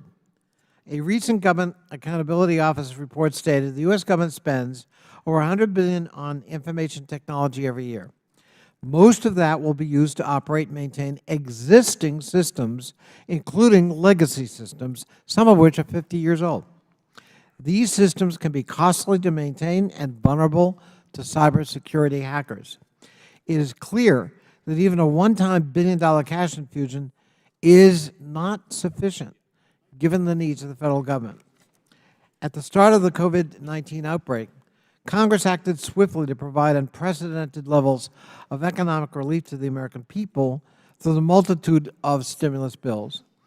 For once, political will wasn't the missing ingredient in serving those in need of assistance. It was government's outdated IT platforms. Despite a robust legislative response on a bipartisan basis and unprecedented financial support, many individuals and small businesses were denied timely assistance because of severely deficient IT infrastructure at the federal, state, and local levels. That's what we're trying to address through the fund. That's why this legislation is so important. And again, I thank you, Mr. Chairman, and my colleague, Ms. Mace, the chair of our subcommittee, for your leadership in moving this piece of legislation forward. I yield back. Gentleman yields back. Does any other member wish to be heard? Chair recognizes Ms. Mace. Thank you, Mr. Chairman. I want to thank Ranking Member on my subcommittee, Mr. Connolly, for his leadership over the years on this bill. The Technology Modernization Fund and its governing board, the Technology Modernization Board, or TMB, were established by the Bipartisan Modernizing Government Technology Act of 2017. The TMF was created to establish a sustainable revolving fund to address the costly challenge of modernizing legacy IT systems. Since its creation, the OMB and GSA have not consistently required full or even partial repayment of the TMF awards. Okay. This put a strain on the fund's resources and has hindered its ability to keep and help agencies upgrade their legacy IT systems. And God knows the federal government has a lot of work to do in that regard. Reforming this program through this legislation is essential to ensuring the solvency of our agencies at home and a technological edge on our adversaries abroad. H.R. 5527 reforms and reauthorizes the TMF and Tech Modernization Board to improve their administration and ensure they adhere to original congressional intent on agency repayment. The bill requires the TMF program office to fully recover administrative costs associated with funding projects while also removing an exemption allowing GSA to establish repayment terms exceeding 5 years. The bill also creates a federal legacy IT inventory, something that's long past due, an oversight tool to ensure federal government is addressing the problem of legacy IT systems. This new requirement ensures agencies compile and submit a list of high-risk legacy IT systems and prioritize the replacement of those which present the greatest risk to the federal government.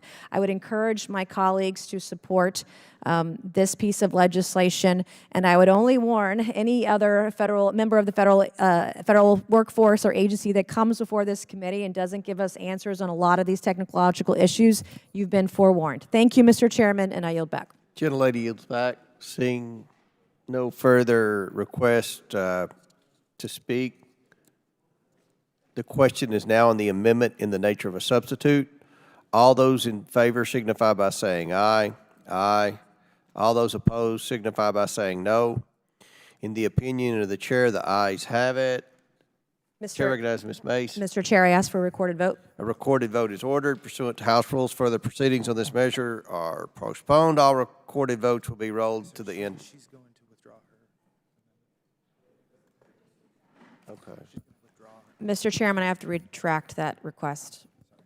I thought we were. Okay, the lady, gentlelady withdraws her amendment, so in the opinion of the chair, the ayes have it. The amendment is agreed to. The question is now on final passage in the nature of a substitute. All those in favor signify by saying aye. Aye. All those opposed say no. In the opinion of the chairs, Mr. Chairman.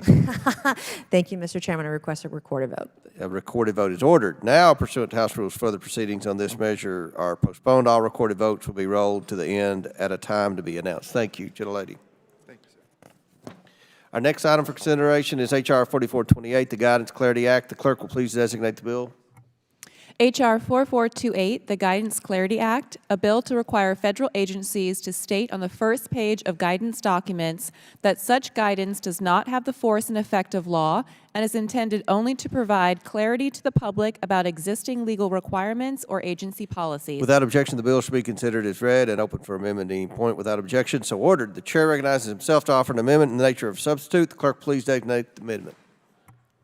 An amendment in the nature of a substitute to H.R. 4428 is offered by Mr. Comer of Kentucky. Without objection, the amendment is considered as read, and the substitute will be considered as original text for the purposes of further amendment. I recognize myself for 5 minutes for a statement on the bill and the amendment.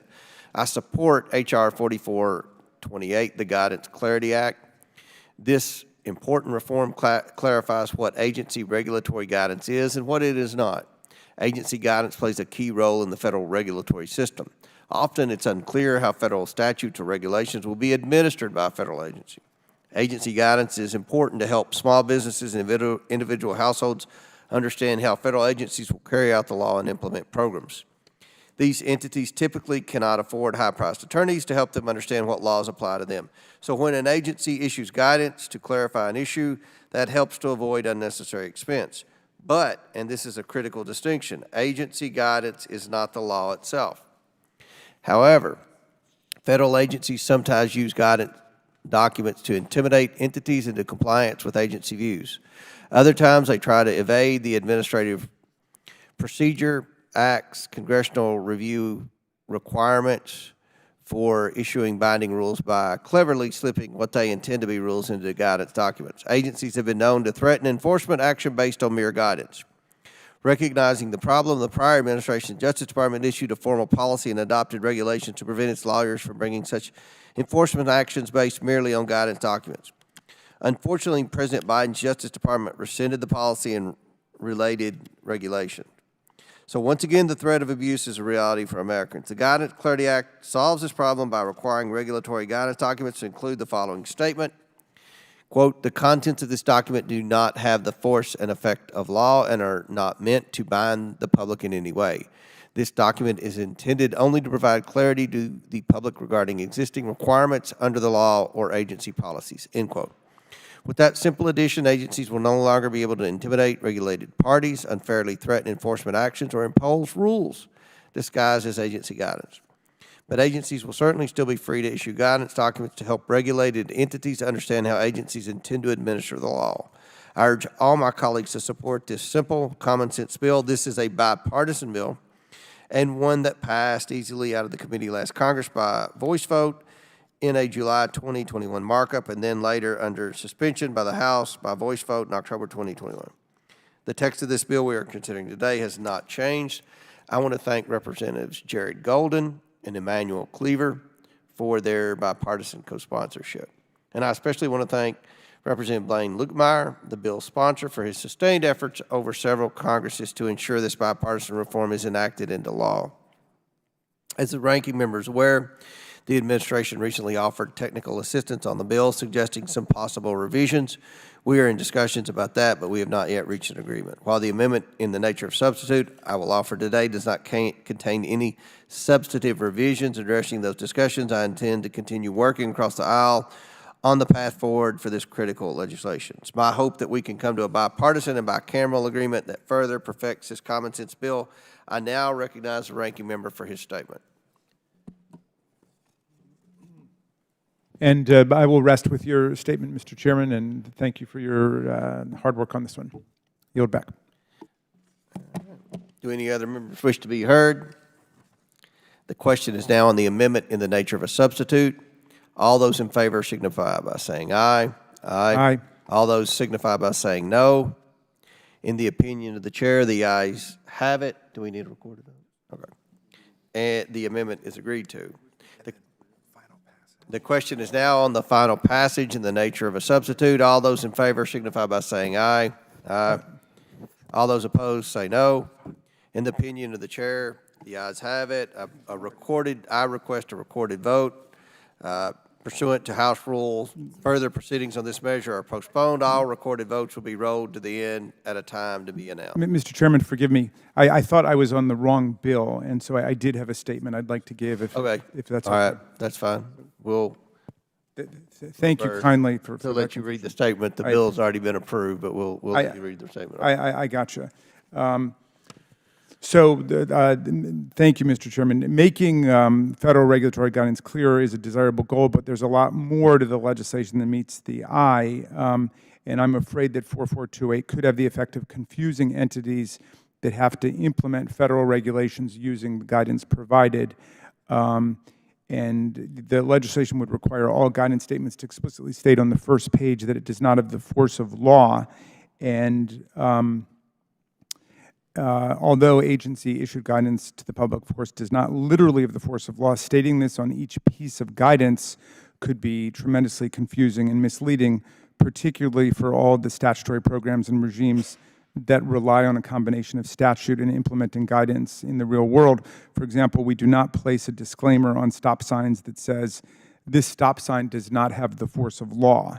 That could lead to a lot of people running stop signs and having accidents and then denying responsibility for their conduct because the disclaimer told them not to worry about it. So I'm afraid this legislation could furnish regulated entities opportunities to escape or dodge the law and to bring lawsuits later over agency guidance, with the inevitable result being that agencies will be unable to enforce the regulatory commands. And so for these reasons, I will oppose and vote against the bill in this particular form, but I'm willing to work with my colleagues on the other side of the aisle to improve the legislation as it moves forward. And thank you for your indulgence, and I yield back. That vote will be postponed. That vote will be postponed till we have the entire vote series. Our next item for consideration is H.R. 5528, the Safe and Smart Federal Purchasing Act of 2023. The clerk will please designate the bill. H.R. 5528, the Safe and Smart Federal Purchasing Act of 2023, a bill to require the Director of the Office of Management and Budget to evaluate the lowest price, technically acceptable provisions in the Federal Acquisition Regulation. Without objection, the bill shall be considered as read and open for amendment at any point. Without objection, so ordered. The chair recognizes himself to offer an amendment in the nature of a substitute. The clerk please designate the amendment. An amendment in the nature of a substitute to H.R. 5528 as offered by Mr. Comer of Kentucky. Without objection, the amendment is considered as read, and the substitute will be considered as original text for the purposes of further amendment. I now recognize myself for 5 minutes for a statement on the bill and the amendment. I support H.R. 5528, the Safe and Smart Federal Purchasing Act. The lowest price technically acceptable, LPTA, is a source selection method outlined in the Federal Acquisition Regulation. This process uses price as a determining factor for a contract rather than any other technical or operational factors. Following legislative work done by this committee during the 115th Congress, constraints were placed on agency use of LPTA in the fiscal year 2019 NDAA. These constraints recognize that LPTA criteria are not always appropriate for agencies seeking complex or technically innovative series. For instance, this can result in agencies sacrificing long-term value for short-term savings. We also do not want LPTA to be used in a manner that jeopardizes national security. This bill requires the Director of Office of Management and Budget to evaluate this source selection process to determine whether agencies are using LPTA in a manner that creates any national security risk. This legislation is a useful step toward understanding the current methods federal agencies are using for their source selection decisions. It will uncover whether agencies are relying on LPTA when it is not appropriate. I want to thank Mr. Donalds of Florida for his leadership on this bill. I urge my colleagues to support this measured and targeted legislation that can inform future committee work on federal procurement, a policy area we all know is ripe for reform and potential taxpayer savings. I now recognize the ranking member. Thank you, Mr. Chairman. The Safe and Smart Federal Purchasing Act would require the Director of OMB to evaluate the procurement activities of each agency to determine whether the use of lowest price technically acceptable, or LPTA, acquisition procedures have created any national security risks. Under LPTA procedures, price is the determining factor in awarding a contract to a technically acceptable offer with no consideration given to any other factors. This contrasts with the more frequently used best value process, under which cost is just one factor, and non-cost factors like quality and performance, technical or managerial expertise, and past performance are included in the evaluation.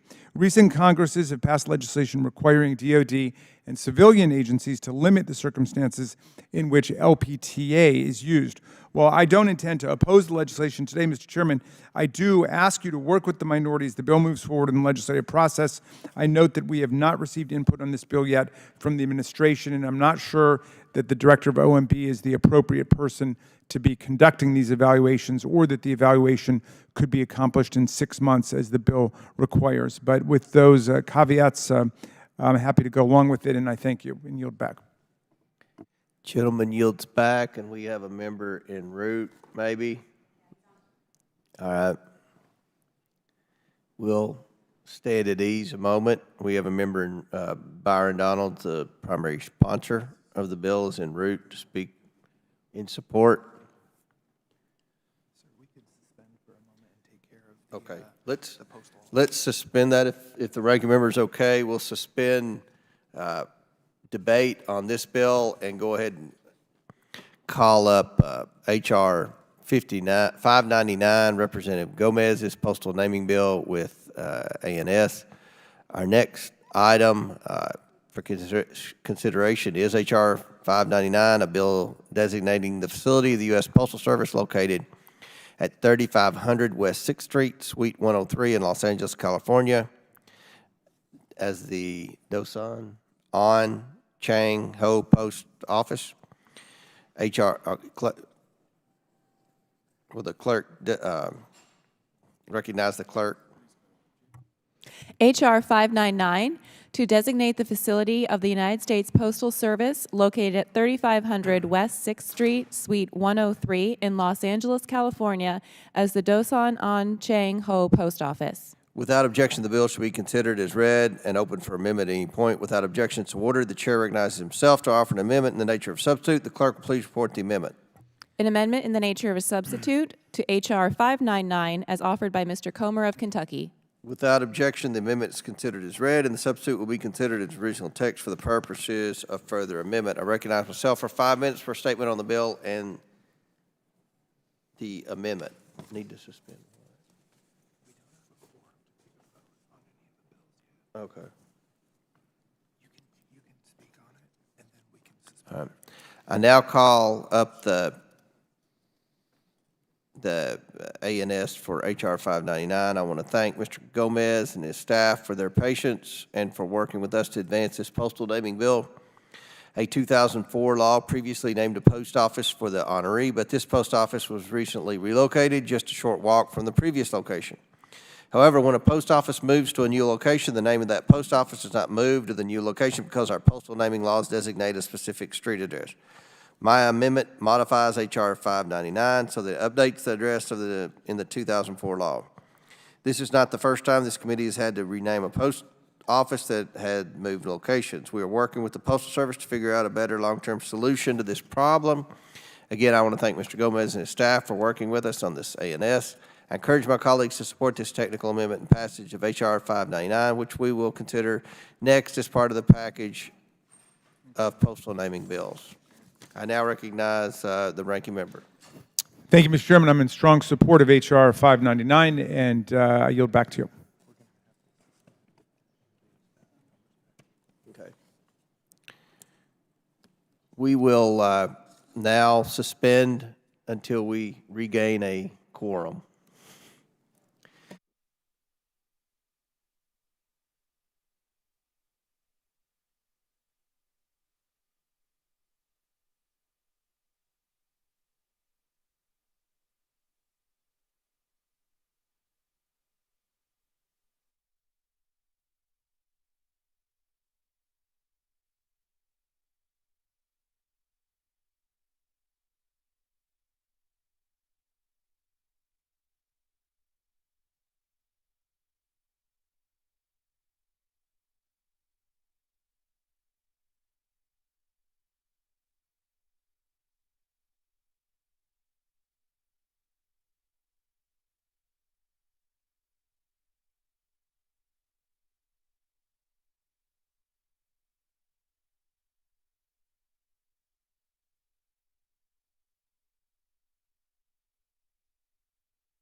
You all can take this up in just a second.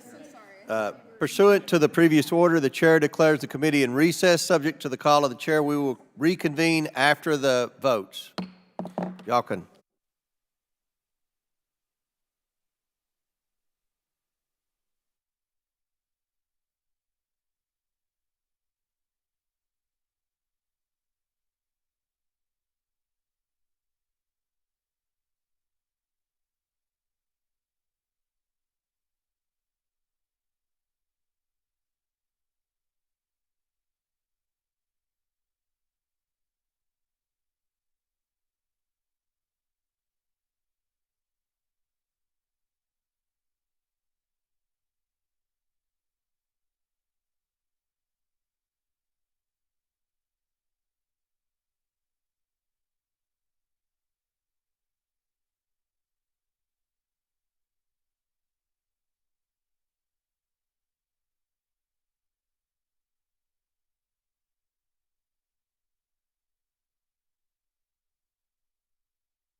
Okay. ANS, then you just do the same thing, we'll just say final passage, and then we're calling the recorded vote. So the committee will come to order.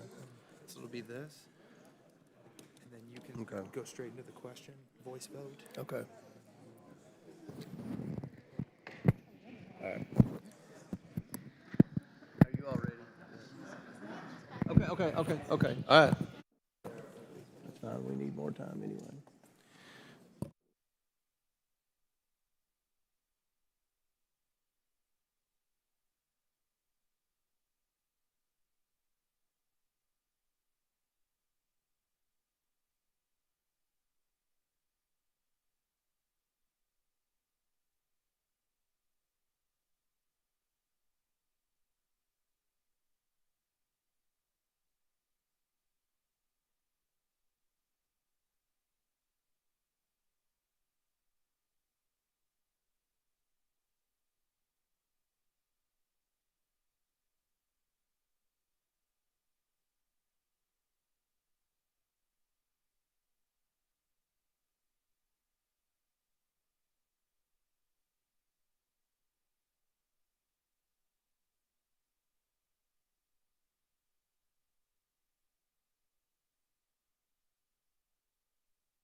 Good.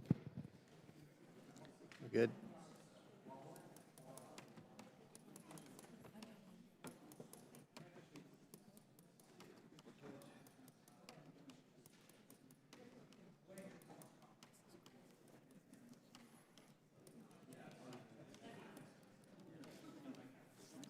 We good to go? All right. The committee will come to order. A quorum being present, we will now resume debate on the ANS to HR 5528.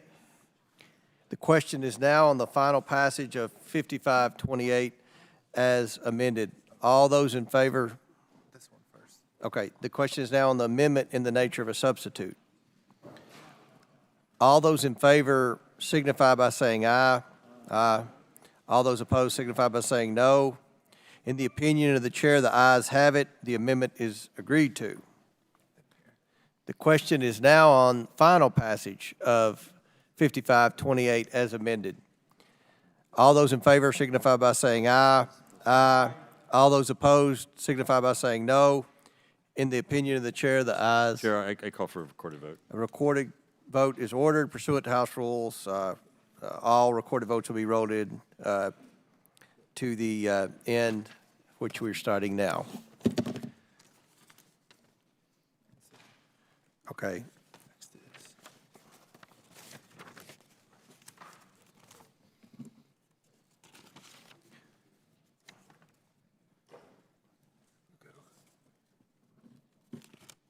Here, and then here. Okay, we will now resume debate and discussion on the ANS to HR 599. Do any members wish to be heard? Seeing none. The question is now on the amendment in the nature of a substitute. I request unanimous consent for the adoption of the amendment in the nature of a substitute. Hearing no objection, the amendment in the nature of a substitute, HR 599, is agreed to.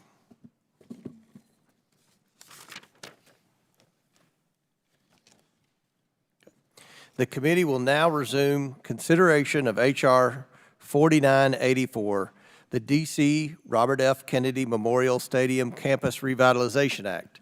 The question is now on the previously postponed amendment to the amendment in the nature of a substitute offered by the gentleman from Pennsylvania.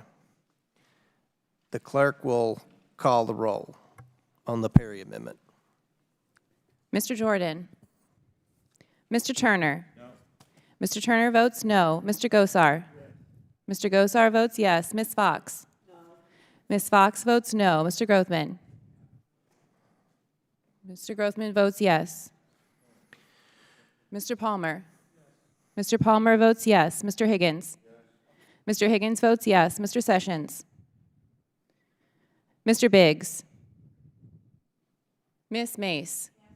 Ms. Mace votes yes. Mr. LaTurner? Mr. LaTurner votes yes. Mr. Fallon? Mr. Fallon votes no. Mr. Donalds? Mr. Armstrong? Mr. Armstrong votes no. Mr. Perry? Mr. Perry votes yes. Mr. Timmons? Mr. Timmons votes yes. Mr. Burchett?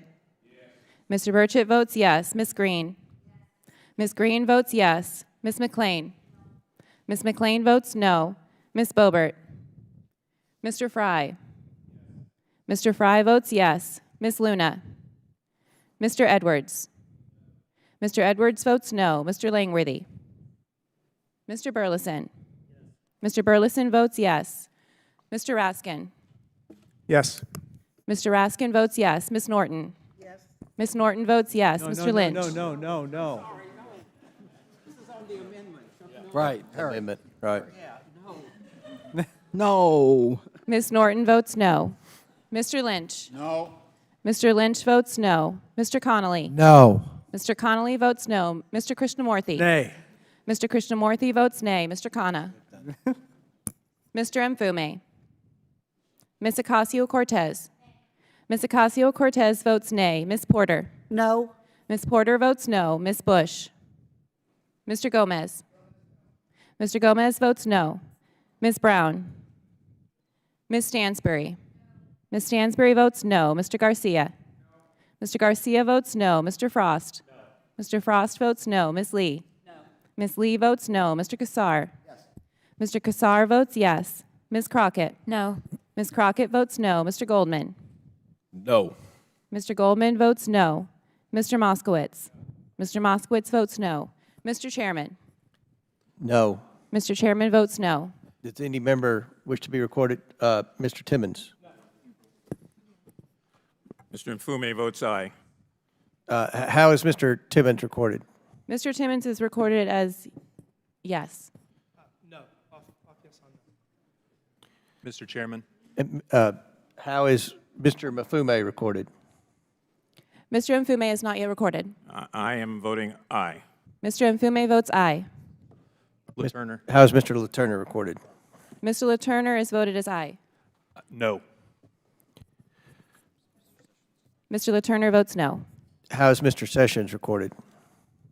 Mr. Sessions is not yet recorded. Mr. Sessions votes no. Does any other member wish to be recorded? Seeing none, will the clerk tally the votes?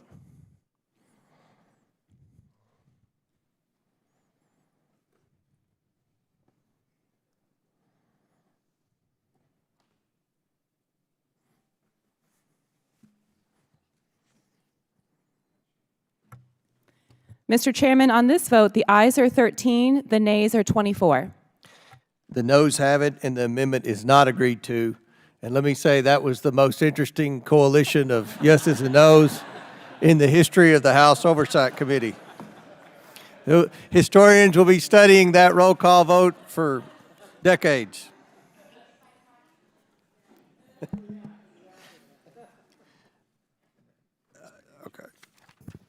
The question is now on the amendment in the nature of a substitute to H.R. 4984. All those in favor signify by saying aye. Aye. All those opposed signify by saying no. In the opinion of the chair, the ayes have it. The amendment in the nature of a substitute to H.R. 4984 is agreed to. A recorded vote is ordered. The clerk will call the roll. Wait. The question is on favorably reporting H.R. 4984. The clerk will call the roll. Mr. Jordan? Mr. Turner? Mr. Turner votes yes. Mr. Gosar? Mr. Gosar votes no. Ms. Fox? Ms. Fox votes yes. Mr. Grothman? Mr. Grothman votes no. Mr. Palmer? Mr. Palmer votes no. Mr. Higgins? Mr. Higgins votes no. Mr. Sessions? Mr. Sessions votes no. Mr. Biggs? Ms. Mace? Ms. Mace votes aye. Mr. LaTurner? Mr. LaTurner votes aye. Mr. Fallon? Mr. Fallon votes aye. Mr. Donalds? Mr. Armstrong? Mr. Armstrong votes yes. Mr. Perry? Mr. Perry votes no. Mr. Timmons? Mr. Timmons votes aye. Mr. Burchett? Mr. Burchett votes no. Ms. Green? Ms. Green votes no. Ms. McLean? Ms. McLean votes aye. Ms. Boebert? Mr. Fry? Mr. Fry votes aye. Ms. Luna? Mr. Edwards? Mr. Edwards votes aye. Mr. Langworthy? Mr. Burleson? Mr. Burleson votes no. Mr. Raskin? Aye. Mr. Raskin votes aye. Ms. Norton? Yes. Ms. Norton votes yes. Mr. Lynch? Aye. Mr. Lynch votes aye. Mr. Connolly? Aye. Mr. Connolly votes aye. Mr. Krishnamurthy? Aye. Mr. Krishnamurthy votes aye. Mr. Khanna? Mr. Mfume? Aye. Mr. Mfume votes aye. Ms. Ocasio-Cortez? Ms. Ocasio-Cortez votes aye. Ms. Porter? Aye. Ms. Porter votes aye. Ms. Bush? Ms. Bush votes aye. Mr. Gomez? Mr. Gomez votes aye. Ms. Brown? Ms. Brown votes aye. Ms. Stansbury? Ms. Stansbury votes yes. Mr. Garcia? Mr. Garcia votes aye. Mr. Frost? Mr. Frost votes aye. Ms. Lee? Ms. Lee votes yes. Mr. Kassar? Yes. Mr. Kassar votes yes. Ms. Crockett? Yes. Ms. Crockett votes yes. Mr. Goldman? Mr. Goldman votes aye. Mr. Moskowitz? Mr. Moskowitz votes yes. Mr. Chairman? Yes. Mr. Chairman votes yes. How is Mr. Donald recorded? Mr. Donalds is not yet recorded. Mr. Donalds votes yes. Does any other member wish to be recorded? Seeing none, will the clerk tally the vote?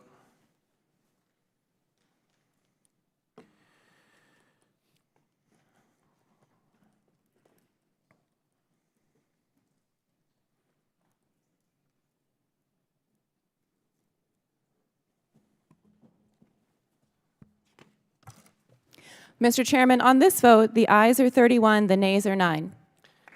The ayes have it, and the bill is ordered favorably as amended. Without objection, the motion to reconsider is laid on the table. The committee will now resume consideration of H.R. 5040, the Cannabis Users Restoration of Eligibility Act. The question is now on the previously postponed amendment to the amendment in the nature of a substitute offered by the gentleman from Maryland. I'm sorry. Offered by the gentleman from Texas, Mr. Sessions. The clerk will call the roll. This is on the Sessions Amendment. Mr. Jordan? Mr. Turner? Mr. Turner votes no. Mr. Gosar? Mr. Gosar votes yes. Ms. Fox? Ms. Fox votes no. Mr. Grothman? Mr. Grothman votes yes. Mr. Palmer? No. Mr. Palmer votes yes. Mr. Higgins? Mr. Higgins votes yes. Mr. Sessions? Congratulations on this one. Mr. Sessions votes yes. Mr. Biggs? Ms. Mace? Ms. Mace votes no. Mr. LaTurner? Mr. LaTurner votes no. Mr. Fallon? Mr. Fallon votes yes. Mr. Donalds? Mr. Donalds votes yes. Mr. Armstrong? Mr. Armstrong votes no. Mr. Perry? Mr. Perry votes yes. Mr. Timmons? Mr. Timmons votes no. Mr. Burchett? Mr. Burchett votes yes. Ms. Green? Ms. Green votes yes. Ms. McLean? Ms. McLean votes yes. Ms. Boebert? Mr. Fry? Mr. Fry votes yes. Ms. Luna? Mr. Edwards? Mr. Edwards votes yes. Mr. Langworthy? Mr. Burleson? Mr. Burleson votes yes. Mr. Raskin? No. Mr. Raskin votes no. Ms. Norton? No. Ms. Norton votes no. Mr. Lynch? No. Mr. Lynch votes no. Mr. Connolly? Nay. Mr. Connolly votes nay. Mr. Krishnamurthy? No. Mr. Krishnamurthy votes no. Mr. Khanna? Mr. Mfume? No. Mr. Mfume votes no. Ms. Ocasio-Cortez? No. Ms. Ocasio-Cortez votes no. Ms. Porter? No. Ms. Porter votes no. Ms. Bush? Ms. Bush votes no. Mr. Gomez? Mr. Gomez votes no. Ms. Brown? Ms. Brown votes no. Ms. Stansbury? Ms. Stansbury votes no. Mr. Garcia? Mr. Garcia votes no. Mr. Frost? Mr. Frost votes no. Ms. Lee? Ms. Lee votes no. Mr. Kassar? Mr. Kassar votes no. Ms. Crockett? No. Ms. Crockett votes no. Mr. Goldman? Mr. Goldman votes no. Mr. Moskowitz? Mr. Moskowitz votes no. Mr. Chairman? No. Mr. Chairman votes no. How's Mr. Langworthy recorded? Mr. Langworthy is not yet recorded. Mr. Langworthy votes no. How is Ms. Bobert recorded? Ms. Bobert is not yet recorded.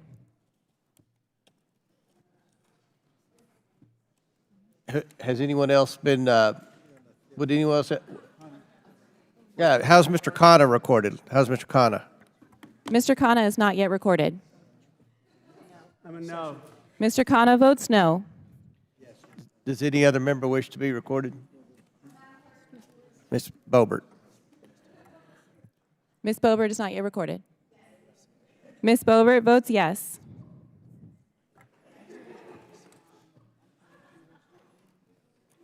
Any other member wish to be recorded?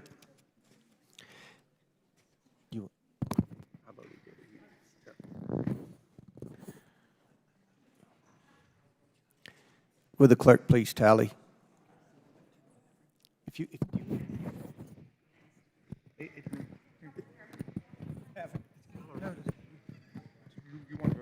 Mr. Chairman, on this vote, the ayes are 15, the nays are 28. Okay. I'm sorry, could you repeat the vote?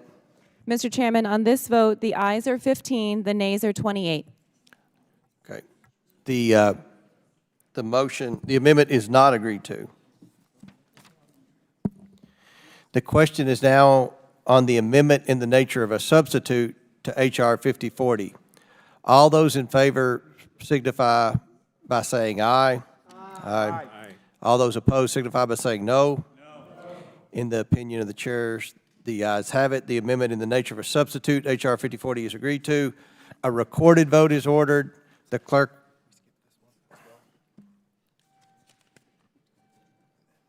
The question is on favorably reporting H.R. 5040. The clerk will call the roll. Mr. Jordan. Mr. Turner. This is on reporting favorably on H.R. 5040. I think you're a no.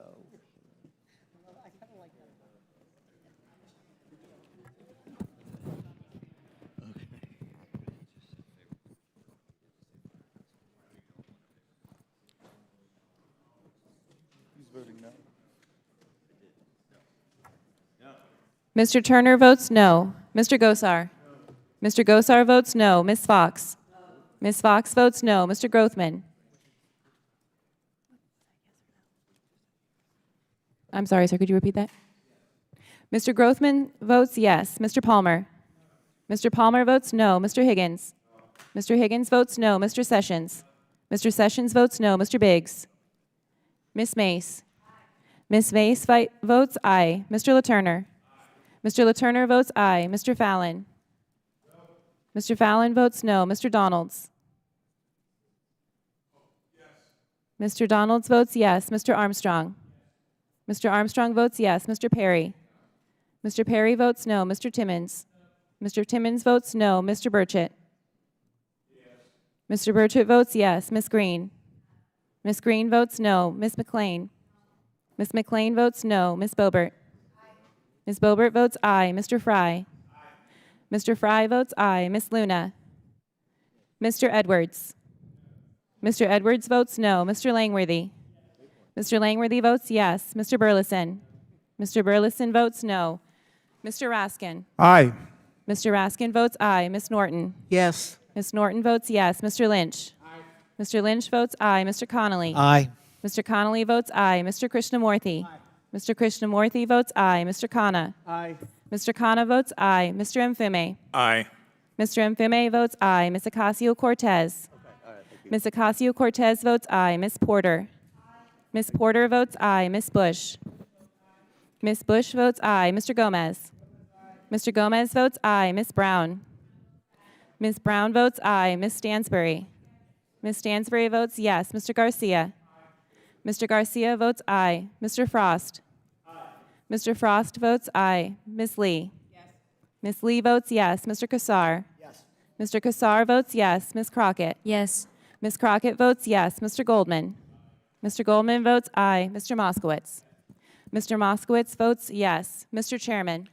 Yes. And Mr. Chairman votes yes. How is Mr. Biggs recorded? Mr. Biggs is not yet recorded. Mr. Biggs votes no. Does any other member wish to be recorded? Seeing none, will the clerk please tally?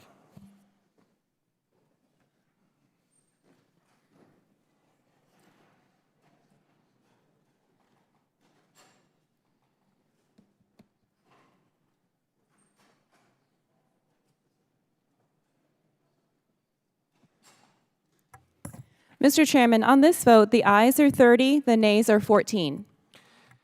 The ayes have it, and the bill is ordered favorably reported. Without objection, the motion to reconsider is laid on the table.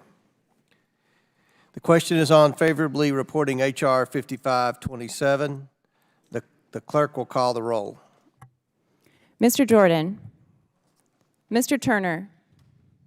Mr. Gosar. Mr. Gosar votes yes. Ms. Fox.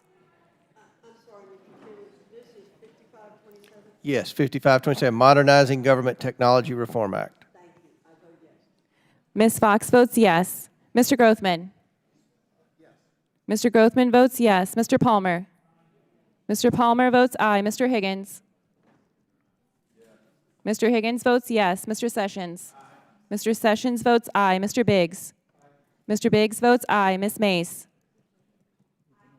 Ms. Mace votes aye. Mr. LaTurner. Mr. LaTurner votes aye. Mr. Fallon. Mr. Fallon votes aye. Mr. Donalds. Mr. Donalds votes yes. Mr. Armstrong. Mr. Armstrong votes yes. Mr. Perry. Mr. Perry votes yes. Mr. Timmons. Mr. Timmons votes aye. Mr. Burchett. Mr. Burchett votes aye. Ms. Green. Ms. Green votes yes. Ms. McLean. Ms. McLean votes yes. Ms. Boebert. Ms. Boebert votes yes. Mr. Fry. Mr. Fry votes yes. Ms. Luna. Mr. Edwards. Mr. Edwards votes aye. Mr. Langworthy. Mr. Langworthy votes aye. Mr. Burleson. Mr. Burleson votes aye. Mr. Raskin. Aye. Mr. Raskin votes aye. Ms. Norton. Aye. Ms. Norton votes aye. Mr. Lynch. Aye. Mr. Lynch votes aye. Mr. Connolly. Aye. Mr. Connolly votes aye. Mr. Krishnamurthy. Mr. Krishnamurthy votes aye. Mr. Khanna. Mr. Khanna votes aye. Mr. Mfume. Aye. Mr. Mfume votes aye. Ms. Ocasio-Cortez. Ms. Ocasio-Cortez votes aye. Ms. Porter. Ms. Porter votes aye. Ms. Bush.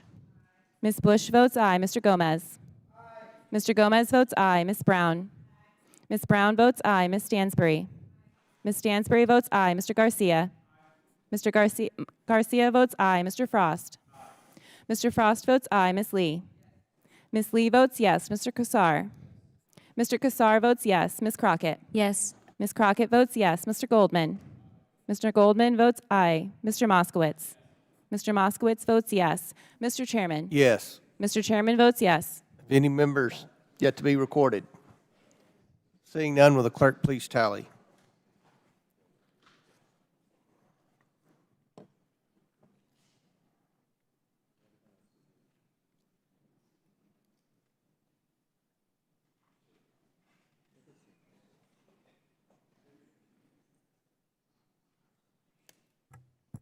Mr. Chairman, on this vote, the ayes are 43, the nays are 0. The ayes have it, and the bill is ordered favorably. Without objection, the motion to reconsider is laid on the table. The question is on favorably reporting H.R.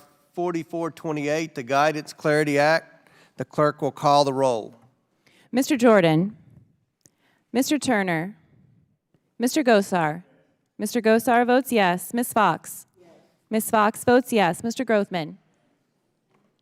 Mr. Grothman votes yes. Mr. Palmer. Mr. Palmer votes aye. Mr. Higgins. Mr. Higgins votes yes. Mr. Sessions. Mr. Sessions votes aye. Mr. Biggs. Mr. Biggs votes aye. Ms. Mace. Ms. Mace votes aye. Mr. LaTurner. Mr. LaTurner votes aye. Mr. Fallon. Mr. Fallon votes aye. Mr. Donalds. Mr. Donalds votes yes. Mr. Armstrong.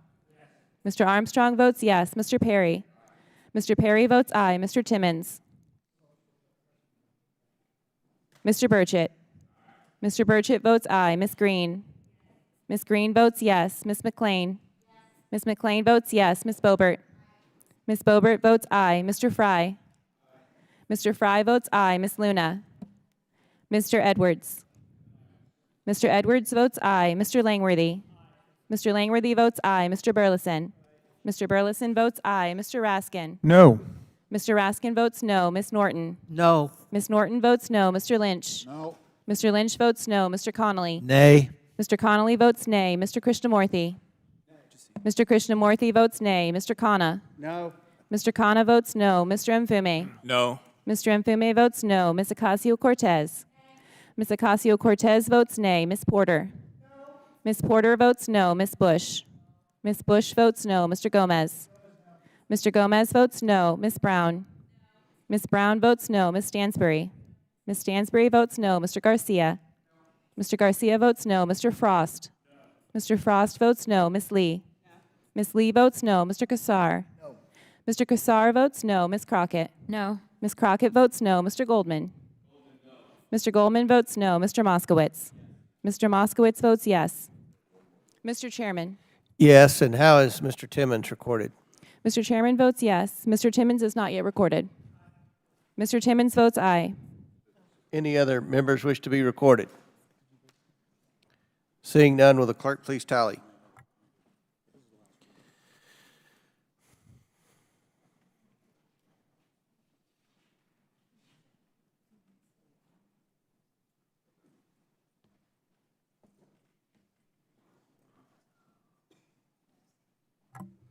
Mr. Chairman, on this vote, the ayes are 24, the nays are 19. The ayes have it, and the bill is ordered favorably reported. Without objection, the motion to reconsider is laid on the table. Now the question is on favorably reporting H.R. 5528, the Safe and Smart Federal Purchasing Act. The clerk will call the roll. Mr. Jordan. Mr. Turner. Mr. Gosar. Mr. Gosar votes yes. Ms. Fox. Ms. Fox votes yes. Mr. Grothman. Mr. Grothman votes yes. Mr. Palmer. Mr. Palmer votes aye. Mr. Higgins. Mr. Higgins votes yes. Mr. Sessions. Mr. Sessions votes aye. Mr. Biggs. Mr. Biggs votes aye. Ms. Mace. Ms. Mace votes aye. Mr. LaTurner. Mr. LaTurner votes aye. Mr. Fallon. Mr. Fallon votes aye. Mr. Donalds. Mr. Donalds votes yes. Mr. Armstrong. Mr. Armstrong votes yes. Mr. Perry. Mr. Perry votes aye. Mr. Timmons. Mr. Timmons votes aye. Mr. Burchett. Mr. Burchett votes aye. Ms. Green. Ms. Green votes yes. Ms. McLean. Ms. McLean votes yes. Ms. Boebert. Ms. Boebert votes aye. Mr. Fry. Mr. Fry votes aye. Ms. Luna. Mr. Edwards. Mr. Edwards votes aye. Mr. Langworthy. Mr. Langworthy votes aye. Mr. Burleson. Mr. Burleson votes aye. Mr. Raskin. Aye. Mr. Raskin votes aye. Ms. Norton. Yes. Ms. Norton votes yes. Mr. Lynch. Yes. Mr. Lynch votes yes. Mr. Connolly. Aye. Mr. Connolly votes aye. Mr. Krishnamurthy. Mr. Krishnamurthy votes aye. Mr. Khanna. Mr. Khanna votes aye. Mr. Mfume. Aye. Mr. Mfume votes aye. Ms. Ocasio-Cortez. Ms. Ocasio-Cortez votes aye. Ms. Porter. Ms. Porter votes aye. Ms. Bush. Ms. Bush votes aye. Mr. Gomez. Mr. Gomez votes aye. Ms. Brown. Ms. Brown votes aye. Ms. Stansbury. Ms. Stansbury votes aye. Mr. Garcia. Mr. Garcia votes aye. Mr. Frost. Mr. Frost votes aye. Ms. Lee. Ms. Lee votes yes. Mr. Kassar. Mr. Kassar votes yes. Ms. Crockett. Yes. Ms. Crockett votes yes. Mr. Goldman. Mr. Goldman votes aye. Mr. Moskowitz. Mr. Moskowitz votes aye. Mr. Chairman. Yes. Mr. Chairman votes yes. Any members failed to record their vote yet? Seeing none, will the clerk please tally? Mr. Chairman, on this vote, the ayes are 43, the nays are 0. The ayes have it, and the bill is ordered favorably reported. Without objection, the motion to reconsider is laid on the table. Now, pursuant to notice, I now call up the following postal naming bills, which were distributed in advance on this markup. HRs 3865, 5034, 3947, and 599 as amended. Without objection, the bills are considered read. If any member would like to speak on any of the measures, they may do so now. Hearing no more discussion, I request unanimous consent for the bill's immediate consideration and approval en bloc. Hearing no objection, the en bloc package is ordered, favorably reported. If there's no more business before the committee, or let me say this, without objection, the motion to reconsider is laid on the table. If there's no more business before the committee stands adjourned. Well done, Mr. Chairman. Ah, dang, that was a hard one.